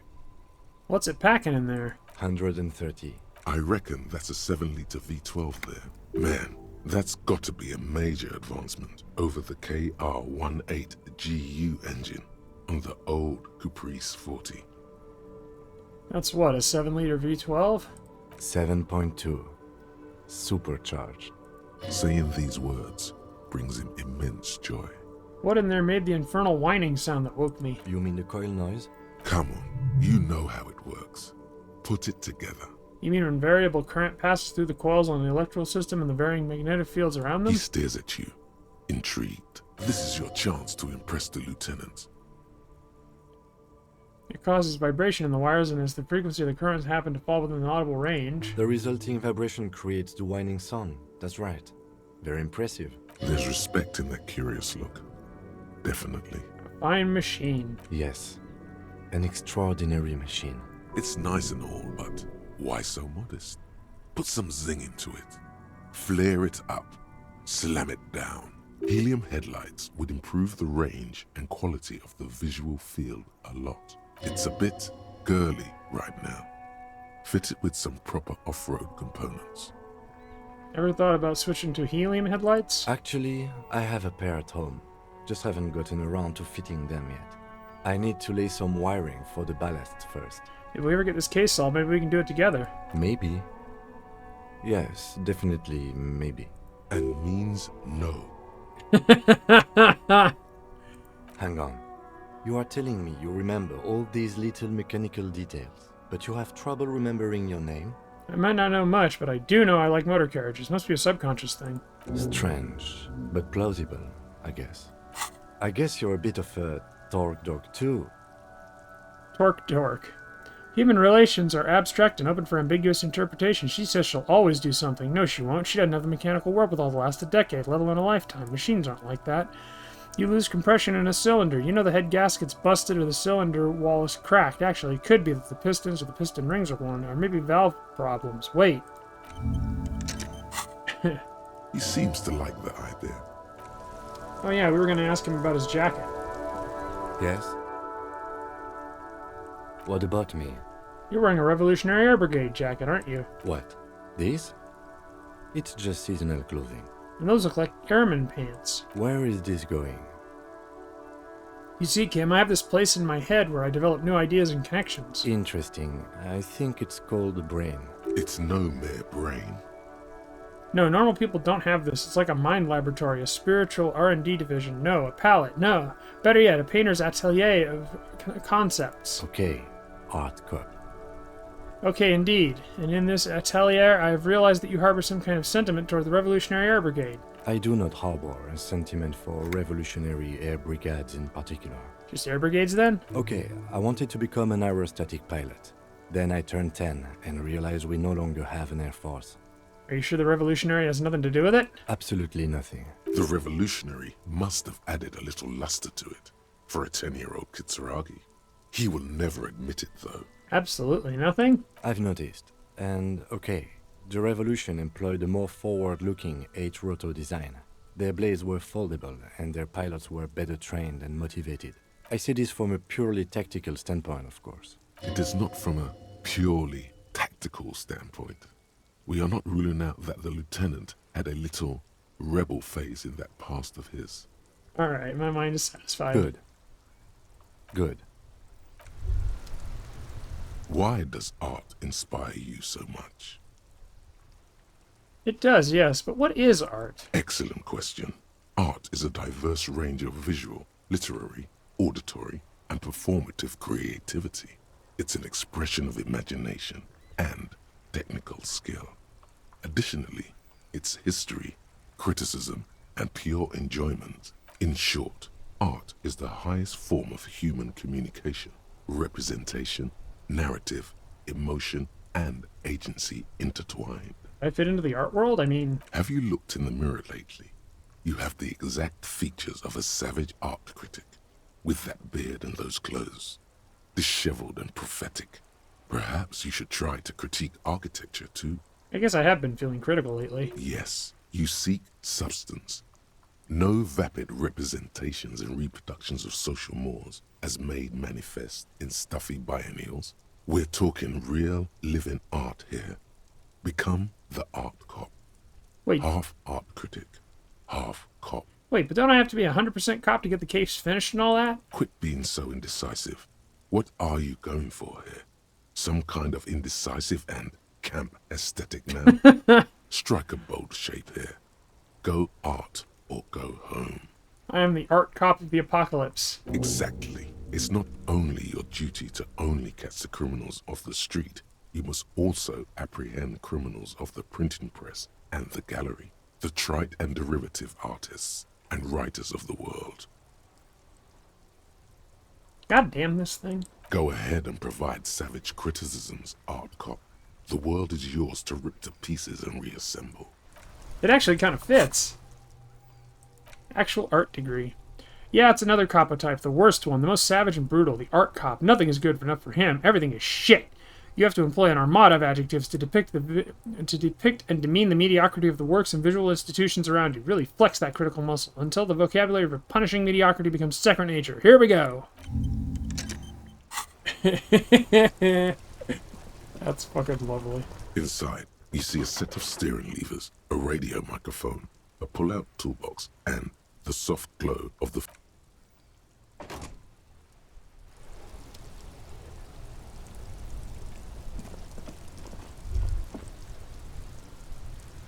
Oh shit, I gotta go get the boulet.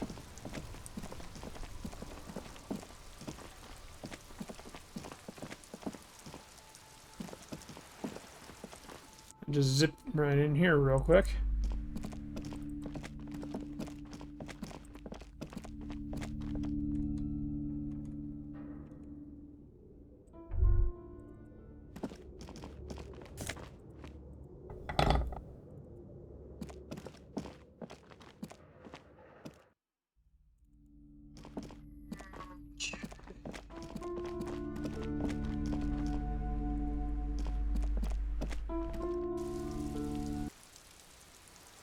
Ah, it's pissing rain again. Now where is Silang?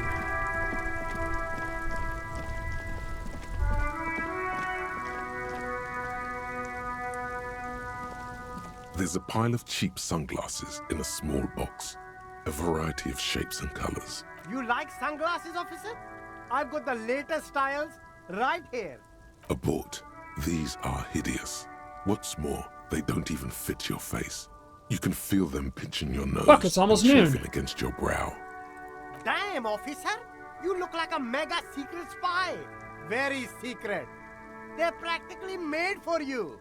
I'll let you have them for 2 real and 50 cents. They're perfect for concealing your bloodshot and baggy eyes. It's going to be very difficult for anyone to take you seriously with these things on your face. No, you are definitely not buying those. Are you sure? But they look so good on you. You should think this through, officer. These are all boring. Boring third-rate ho-hum sunglasses made of cheap Syrahese plastic. The kind of plastic that melts in the sun. Those UV stickers are almost certainly just there for the show. If anything, these lenses probably direct more UV light into your pupils. A UV magnifier. These are all first-rate sunglasses. Premium design, superb material, very cool. UV resistant. These will definitely keep your eyes safe and cool while doing your dangerous police work. Pair of water blue shades. Yulia underscore Sura, 1230, just so you know you don't have to rush. Okay. Oh, very interesting choice, officer. Very high culture. This is how a sea monster sees the world. You've become a sea monster. Giant, hidden, and strangely tender at heart. All is blue. All right. But these actually make your vision worse. It's like literally being underwater. Yes. But they also make your soul quiver like jello. So deep. Wow, officer. You look so cool. And they can be yours for a mere 3 real. My regular customers have passed them all up because they've got no taste. But you found them. The lieutenant tilts his head and steps back, eyes narrowed in a thorough examination. It's a case to him. You look like a musician. Like a blind musician. But you could do worse. Take them if you want. Cool. A man who knows his style. Much respect. A good starter pair, officer. And when you're ready to upgrade, come back and see me.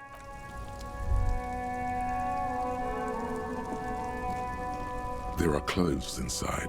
Cheap second-hand clothes, smelling of strangers' body odors. Don't be shy. These are premium class clothes. Good quality fabrics, best retro design. Save the economy with your style, officer.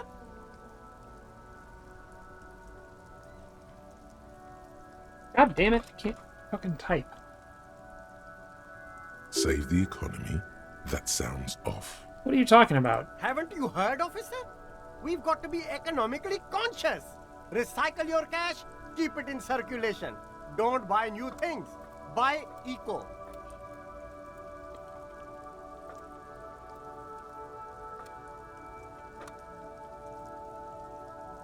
This doesn't make any sense. Why exactly does the economy need saving? Look around, officer. You see all these premium goods just sitting there, not getting bought?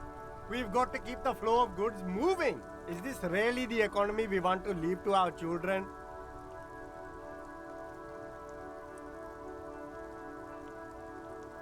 This economy is really just a distraction from cultural issues. You know, immigrants and what?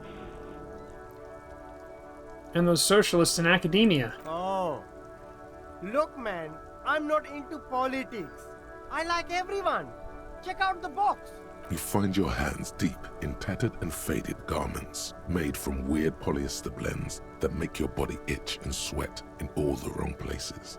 The box smells like cat piss or like an old person with no money. Economical, but also trendy. Look. Something cold grazes your hand. Synthetic and sleek. A windbreaker. Surf, it says, but also wind, summer, 100% waterproof, and sport. All in different typefaces. This jacket is the apex of human evolution. The moment at which man became weatherproof, practical, and yet it may deaden your senses to the world around you. Possibly because of the awful typeface. Good choice, officer. Mega sporty. And it's only $4.50 for you. Gotta prepare for springtime, right?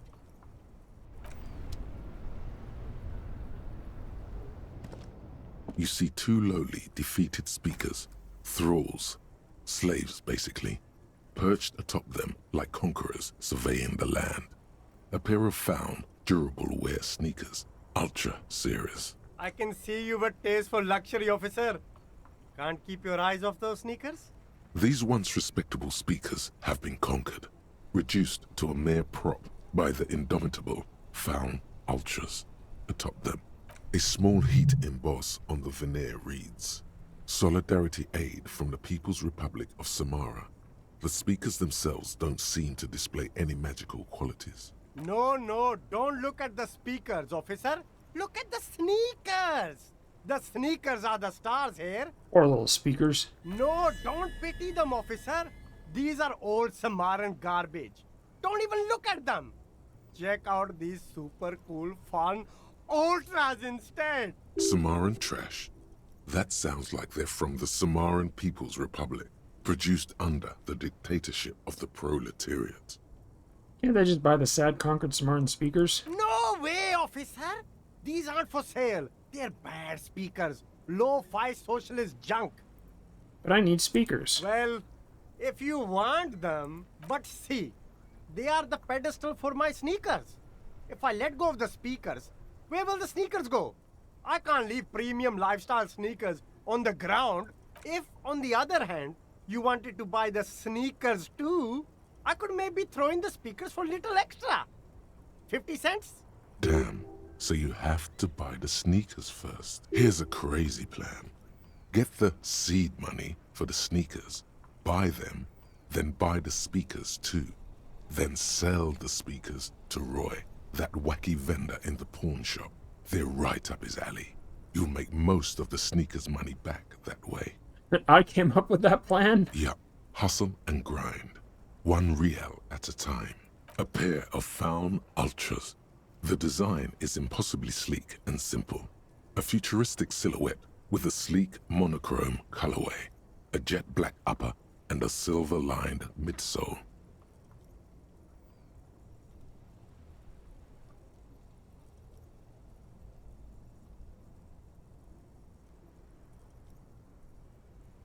Dedicated, victorious, sporty. These Faun sneakers are a must-have for a track and field legend. Those sneakers, mister. Those sneakers are the latest Faun sneakers. Super air, super fine, super cool. Only 50 real.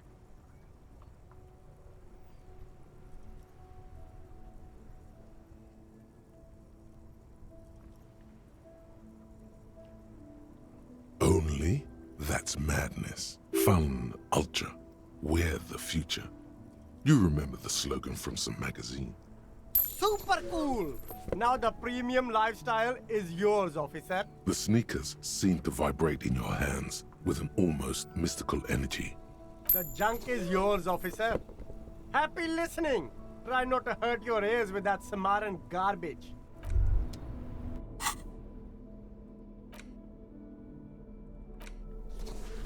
There we go. Now all we need are the uppers.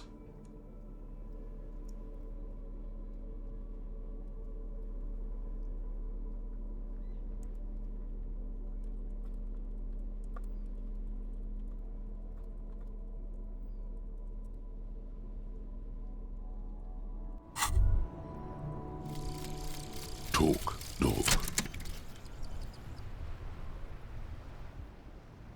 You're elbow deep in there now, in what seems to be a motor carriage, a Capri 40. The hood's off in your mind's eye, and you're listening. There's that clicky noise. Are the rod bearings already done for? Well, if the head's coming off, you might as well get that new twin-scroll turbo with the magnesium manifold installed. Some would say it's overkill to put 200 big ones under that. But this needs to be solid, so the rear... Hey, what were we talking about again? What were we doing?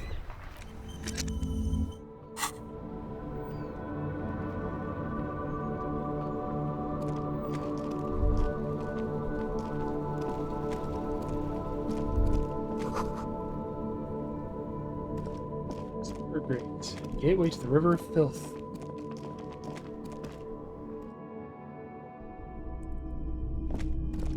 Hello, hello. Let me have a look. Anything else you're thinking of selling?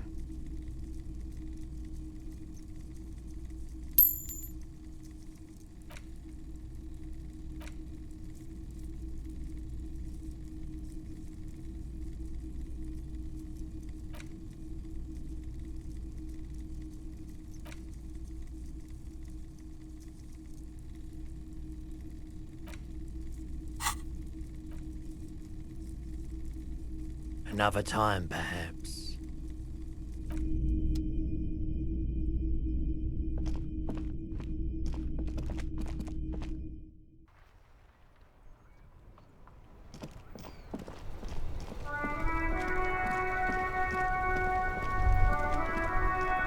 Let's talk to them. Life doesn't need to be a struggle. I'll be with you in a moment, officer. Let me just finish my sandwich. Talk to angry old René first. Have you no shame? Whining about your back every time you bring out the measuring tape. René, you're a man with a fork in a world of soup. Please, let's just try to enjoy the game, all right? Look, in his hand, going into his mouth, the sandwich. It's hauntingly beautiful.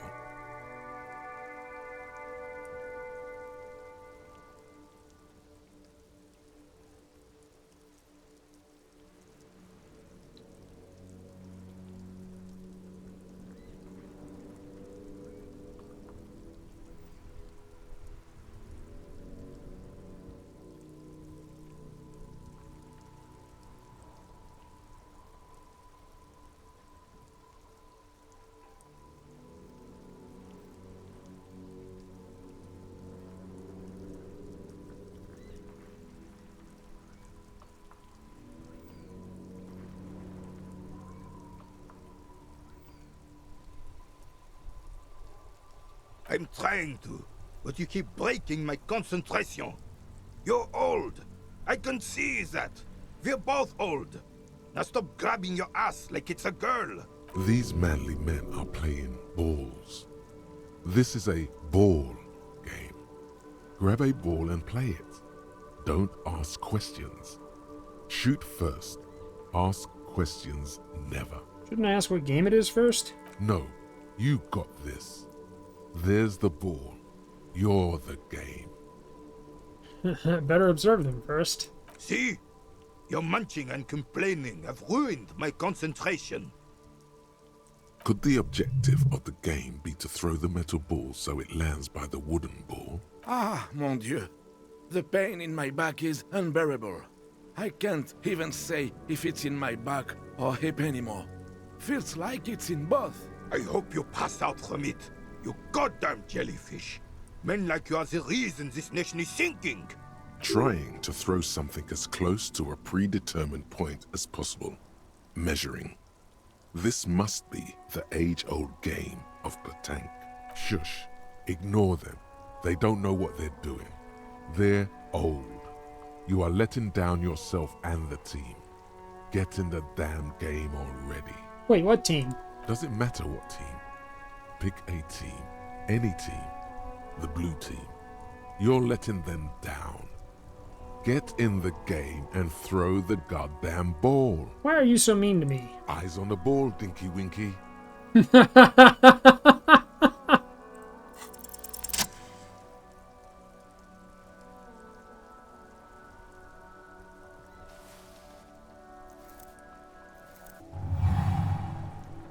You are immediately surprised by the ball's lack of weight. No matter, you'll make it work. God, this is right. You feel the familiar tremble of excitement and adrenaline that precedes every victory. Time has frozen.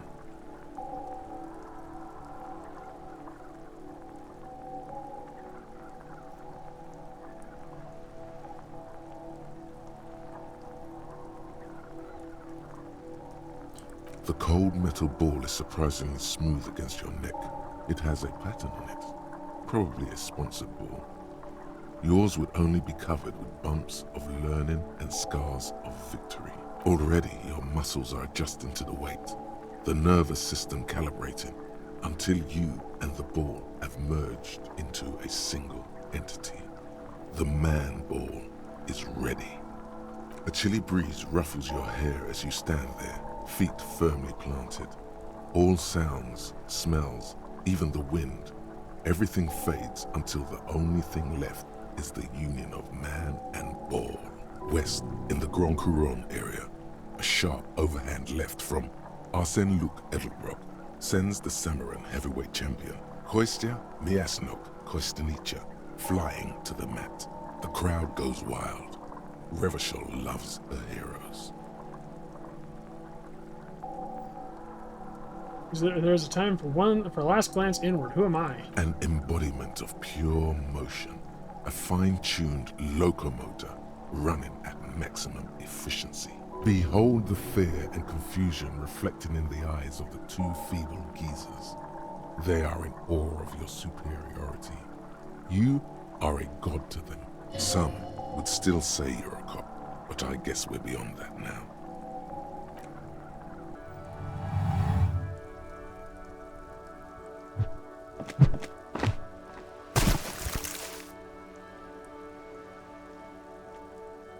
Merde!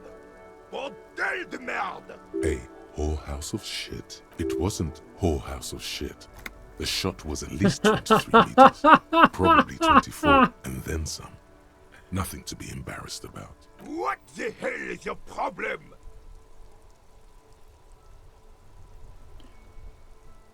I'm a god of track and field. Why would I have a problem with anything? I don't care if you are a cop. You do not just ruin someone's game. It's so goddamn disrespectful. A man his age getting worked up like that? Better watch that blood pressure. Don't be a sore loser. It's still a fair game between you two. Second place is a podium. You vandalized our game, son. We can't play pétanque with 5 bull. I thought it was shot put. Well, it damn well isn't. It's pétanque. You ruined a pétanque game. We want our bull back. Take it easy, René. This is just a misunderstanding, isn't it, officer? No harm done. Of course there's harm done, you orange slug. You are as a goddamn bull.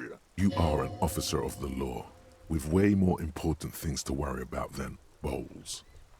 Don't take this crap. I don't have a ball, but will this do? Will this... No, it will goddamn not.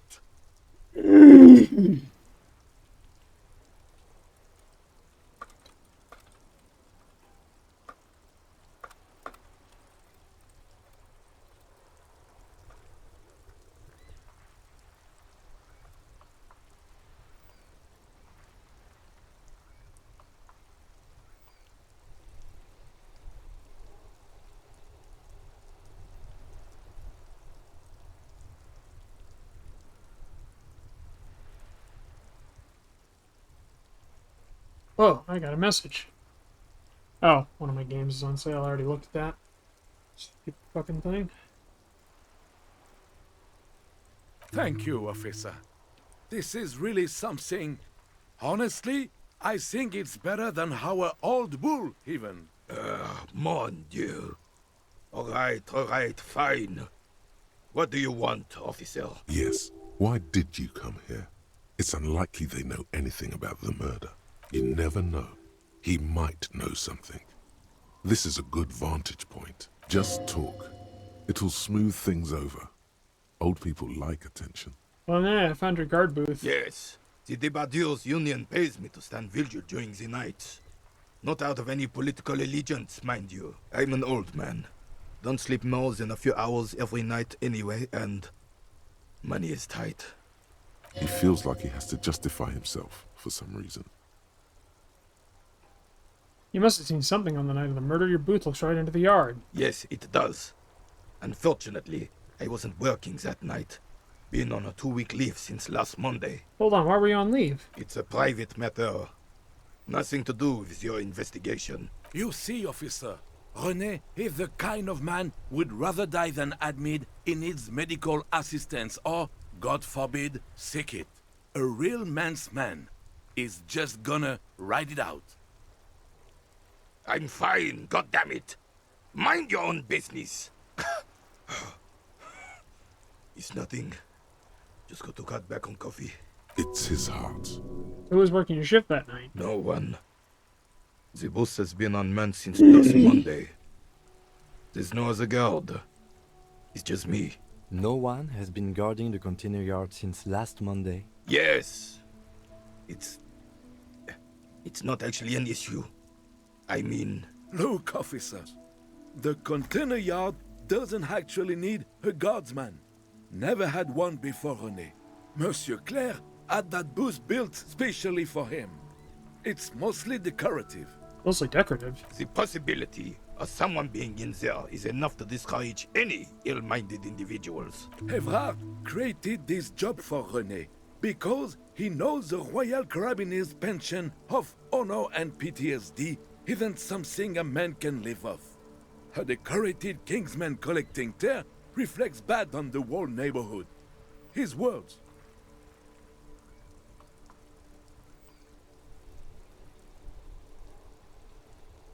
Such dependency only weakens a man further. Do or die. There is no middle ground. It's not charity. Not to me. Up there, I give it all I got. I earn my keep. But you're right, officer. There is no middle ground. It's do or die. Something about him has changed. He's calmer somehow. I saw a picture in there. You were in it. You looked happy. Who's the girl? She is nobody. This is none of your concern, and I refuse to discuss my private affairs with the RCM. The lady is Jeanne-Marie Beaulieu, and she sure as hell wasn't a nobody. Yes. Like I said, it would be up anyway, so might as well keep an eye out. It keeps my senses sharp. Do you know anything about the man hanged in the backyard of the Whirling in Rags? Unfortunately, I don't. Unlike most of the locals, I have no qualms about assisting law enforcement. But this affair has passed me by completely. And most of the locals? In Martinez, the union is the law. So can you really blame them? You don't have a problem with cops? Cop is a pejorative term. I don't have a problem with policemen. On the contrary, I admire the effort to bring order to our streets. He doesn't know about the crime. Your time is better spent discussing politics. What about police women? I'm confident they are indispensable in regard to all the paperwork and other administrative duties. Oh God! Not to mention keeping the station tidy and the men fed and happy. No man can afford to turn his eyes to the horizon if his rear isn't secured. If the women folk take care of that, then men can tackle the bigger issues. Great minds think alike, Renee. You and I really seem to have it all figured out. The RCM doesn't discriminate. Women are held to the same standards as men, and as reflected in the quarterly statistics, are equally effective in their jobs. Unlike men, they also have to deal with the very same mentality you two are displaying right now. If it weren't for this, they would outperform us. Biology says otherwise. I'm glad at least some people keep a level head in these turbulent times. You seem to be playing in a crater. Yes. The terrain here provides an interesting variety to a familiar game. Does it have anything to do with all the bullet holes I've been seeing around? Yes. It was left by heavy artillery fire. Heavy artillery fire, you say? That's the best kind of artillery fire. Very interesting. Why what? Why was heavy artillery used? Because that's what happens when communards hijack your country, execute your supreme leadership, and turn your capital into a slaughterhouse. You use heavy ordnance to clean up your home. Did you use artillery fire against them? Sadly, no. It was the foreigners who brought them to their knees. We fought valiantly. Too valiantly. So valiantly we got licked. Should have fought dirty, like they did with their suicide sex cult propaganda and mad anarchist women strapped to shrapnel bombs. We didn't though, and we lacked caliber. God bless him, but the suzerain's cannons simply weren't big enough. It was probably a bit more complicated than that. I understand. I'd bomb this place too. This place is a damn beachhead, son. They didn't do it because they didn't like it. They had to soften the commies up first. The beachhead? Yes. The military coordinated amphibious landing to take back Revachol. He finds your lack of historic knowledge troubling.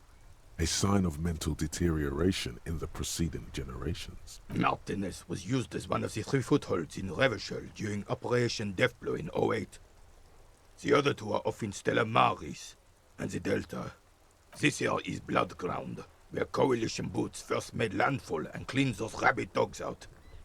Most likely, we're playing pétanque on their mangled corpses. Blood Ground. You got old René going there. Like he isn't hungry enough already. Ah, that explains the war damage. Damn right, son. They laid the fire of hell on the city before they stormed it. And it worked, too. He approves of this radical approach. Knows it was necessary. The rest of the city got cleaned up, but Martinez they keep as a monument. And now the Union Socialists are practically running the place. Well, it's your own damn fault.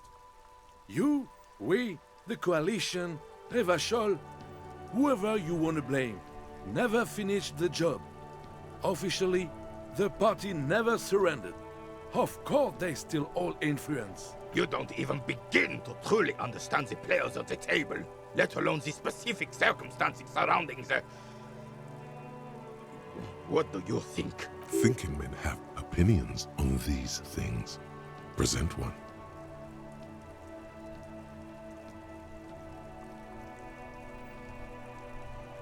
Foreign powers cleaned up our mess and now they rule us. I'm sorry it had to be them. After 8 years of fighting those hyenas, boiling cats for food and drinking piss in the mountains, I would have preferred if the Right Honorable King Guillaume returned through Revachol. Or even if that damn clan Frisel had risen from the grave and led us. Sadly, that was not the case. This royal failure weighs heavily on him. Instead, all that is just, holy, and beautiful in the world was wiped away, and now it's neon signs with toothpaste ads everywhere. Foreign influence peddling garbage and stupid music on the radio. This is just what the commies wanted. This was their plan all along. This is what they wanted to replace the role of the suzerain with. How does Philippe III factor into this? It doesn't. That was 100 years ago. Ain't got nothing to do with anything. Who is this Frisel? Damn Frisel. He was the king we couldn't protect. The Carabineers failed him, and the crown. He died in the hands of the Hyperlay, in a very public execution. He slouches as he says that. It makes him smaller, admitting they left the king to the mob. You mentioned Guillaume? A true king in both blood and mind led Revachol before Frisel. He would have been better, but the damn commies drove him into exile. Wait, Joyce said William ran, and his nephew, Frizzle, was shot in his place. Commies didn't drive Guillaume out. He left when things got bad. And left Frisel to take the hit. This is communard propaganda. Guillaume would never do something like that. He is Le Lion. There is not a shadow of doubt in his mind that this is the truth. What exactly is a suzerain? The suzerain is the king. Has everyone forgotten already? They've forgotten already. Soon, they will forget everything. Him too. Then he chooses anger over melancholy. It's no use talking to you. You were still in Daddy's bowls when it happened. When we took our last stand against the filth and rode the cavalry straight into gunfire. An extremely inadvisable strategy against automatic weapons. Be sure not to make the same mistake. Speaking of rifles, it's a Bell McGrave, 4.46 caliber, breech loading, Revachol made. Good weapon, accurate and reliable. His moves are quick and precise as he first checks the weapon, then aims it at the sea. This man knows firearms intimately. This one's inoperable. The bolt spring is missing and the mechanism is jammed shut. Still a beauty. Where did you find her? In the basement there. I'm not surprised. There are probably lots of forgotten wartime weapons lying around here. Back in the day, everyone had something stashed away. As for the rifle, I don't know what else to tell you. These BM-446s are an antique. No one uses them anymore. The ammunition is impossible to find. I saw the statue of Philippe III near the roundabout. Ah, yes. King Philip III on his steed. A reminder of what Revachol once was. Oh, absolutely. At the mercy of a cocaine-snorting tyrant who emptied the treasury so he could sleep on a bed of gold. A superpower, feared and respected. A testament to what this country can be under the leadership of a true king. Someone who knows how to rule. How should a true king rule? Decisively, without fear of offending the sensibilities of the frail and weak-minded among his subjects. This is something the insurgents never understood. Powerful leaders not afraid to do what must be done. That's what this country needs. Revachol would be a different place if more people realized that. We could still be the... Don't get started on that again. What happened, happened. The carabiner doesn't reply, but his entire being communicates unbreakable resolve. Dank put up a video for fucking Ted McBundy. Peter Tobin. 40 different aliases, and everywhere he went, girls went missing. That'll be a good video to watch while I'm resting. No one and nothing can change this man's mind. He is as rigid as they come, still in that antique uniform. It's a symbol for him. Right. As Rene turns from you to his partner and back, the medals on his chest rattle and glare. He keeps his spine straight and his ribcage lifted, displaying them proudly. How many medals are there? 2. The larger one is shaped like a cross, while the smaller medal resembles the sun. A crowned head in front of 2 crossed rifles. The medal hangs from a blue-striped triangle. It's the Croix de Bravoure, Cross of Valor. The cross was the highest battlefield decoration in suzerain's armed forces, awarded for exceptional bravery in the line of duty, in service of King Frizzle I, a small blue star inside an orange sun. It has the word Valiance written below. The setting sun was a decoration used to distinguish seasoned combat veterans in service of King Frizzle I during the Revolution. Did you get him for bravery? It's a conflicted topic for the old veteran. There must have been a number of controversial episodes in his service days. That's what I was going to say, bravery. I'm sure, but I know this uniform's reputation. You are also wondering if I got this for raping women or killing babies. No, I really wasn't. I'm just asking. Honor is everything to me. Whoa. Sounds like you're about to open the gates of conversation. This man will literally talk your ear off if you let him wander off to memory lane. So what did you get the medals for? For doing my duty in the heat of battle. For looking my mortality in the eye. When men like Gaston here hid in the bushes and shat themselves. He saved some muddy princeling who foolishly strolled into the front line in his gown of velvet and gold. Saved a princeling? It was on the first months of the revolution here in Revachol. Unrest was spreading like wildfire. Marauders had taken most of the Couronne and were getting really ambitious. King Frizzle thought he could end it all in one decisive strike. Sent his cousin, Drisson, to put an end to the unrest. Alas, the young Drisson was all piss and no vinegar, wearing a tunic of purple velvet and cockatiel feathers to battle. Even his rifle was gold-plated, shone from 5 clicks away. Can you imagine the asininity? You can. It's very asinine. He really despises that Drisson fellow. Purple velvet tunic. That isn't exactly camo. To keep the long and bloody story short, Drisson marched us against the partisans in Couronne. And when I say marched, I mean made us walk into captured enemy territory, single file, like toy soldiers, while he rode in front on his giant red stallion. The rebels were smart. They let us come real close before opening fire. Suffice to say, it was carnage. Must have been a bloodbath. I got shot in the left shoulder and went down. Just a flesh wound. But just as I turned over, the prince fell into the mud next to me. He was missing his lower jaw. Then his horse, driven mad by the noise and smell of gunpowder, stepped on my leg and shattered my knee. It's painful to even think about. Hang on to the story. Veterans get sentimental after such retellings. This might yield something useful. Then what'd you do? I grabbed my sidearm and shot the beast in the head. Then everything went black. Capitaine Arnoux, le fléau des chevaux. The bane of horses. When I came to, it was all over.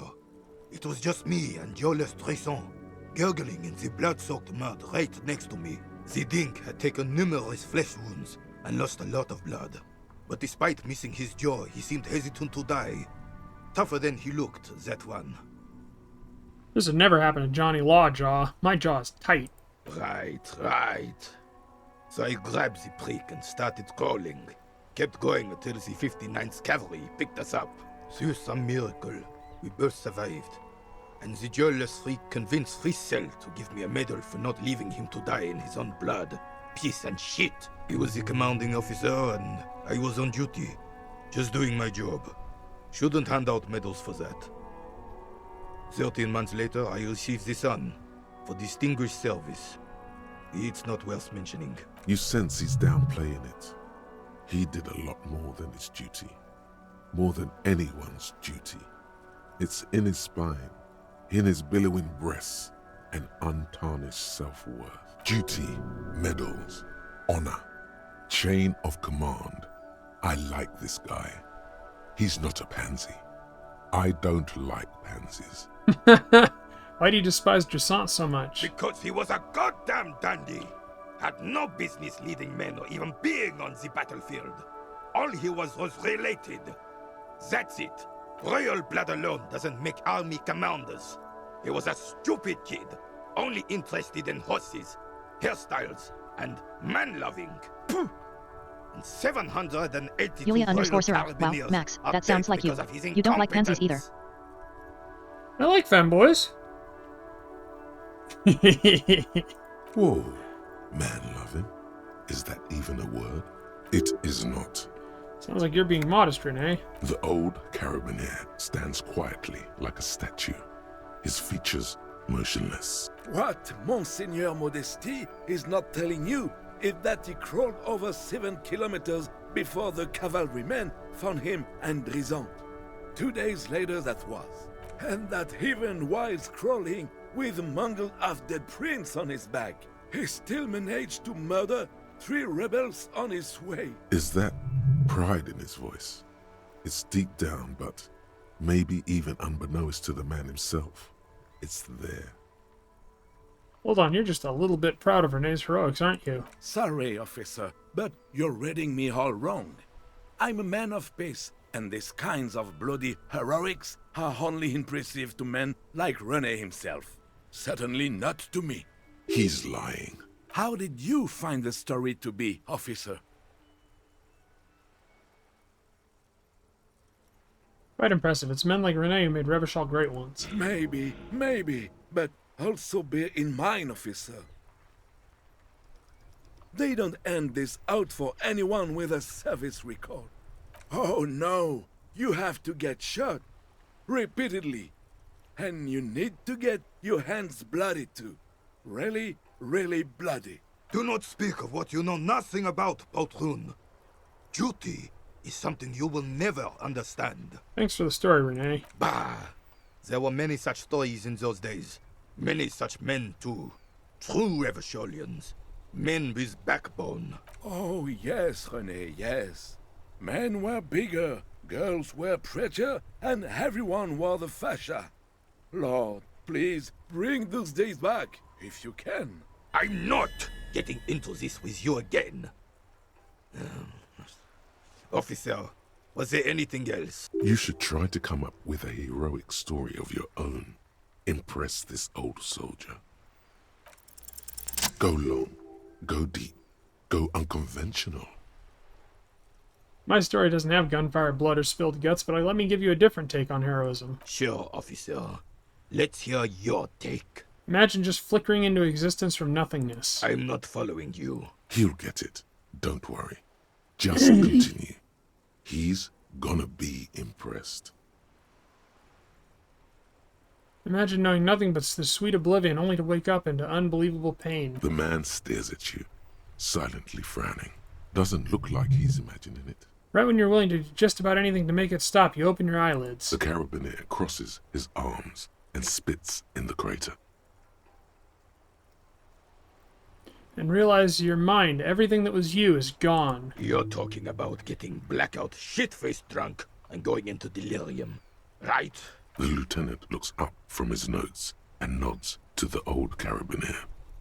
I'm talking about so much more than that. How so, then? His tone is like that of a drill sergeant addressing new recruits.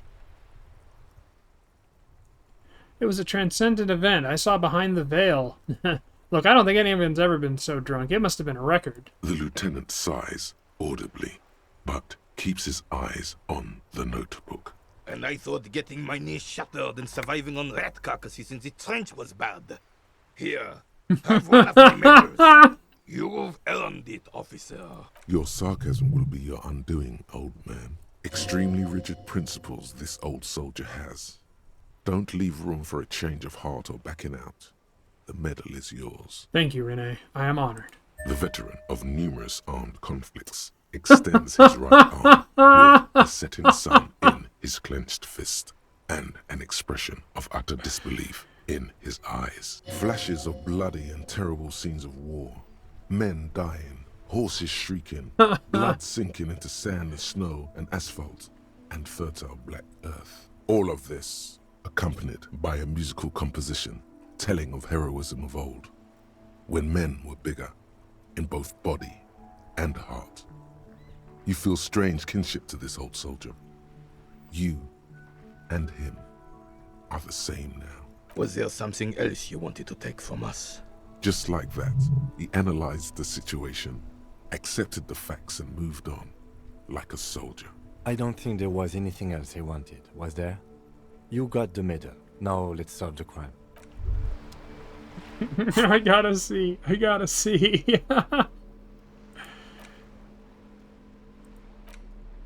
Are you shitting me? Oh, you pin it on your fucking thing instead of the damn necktie. Well, we gotta have a necktie.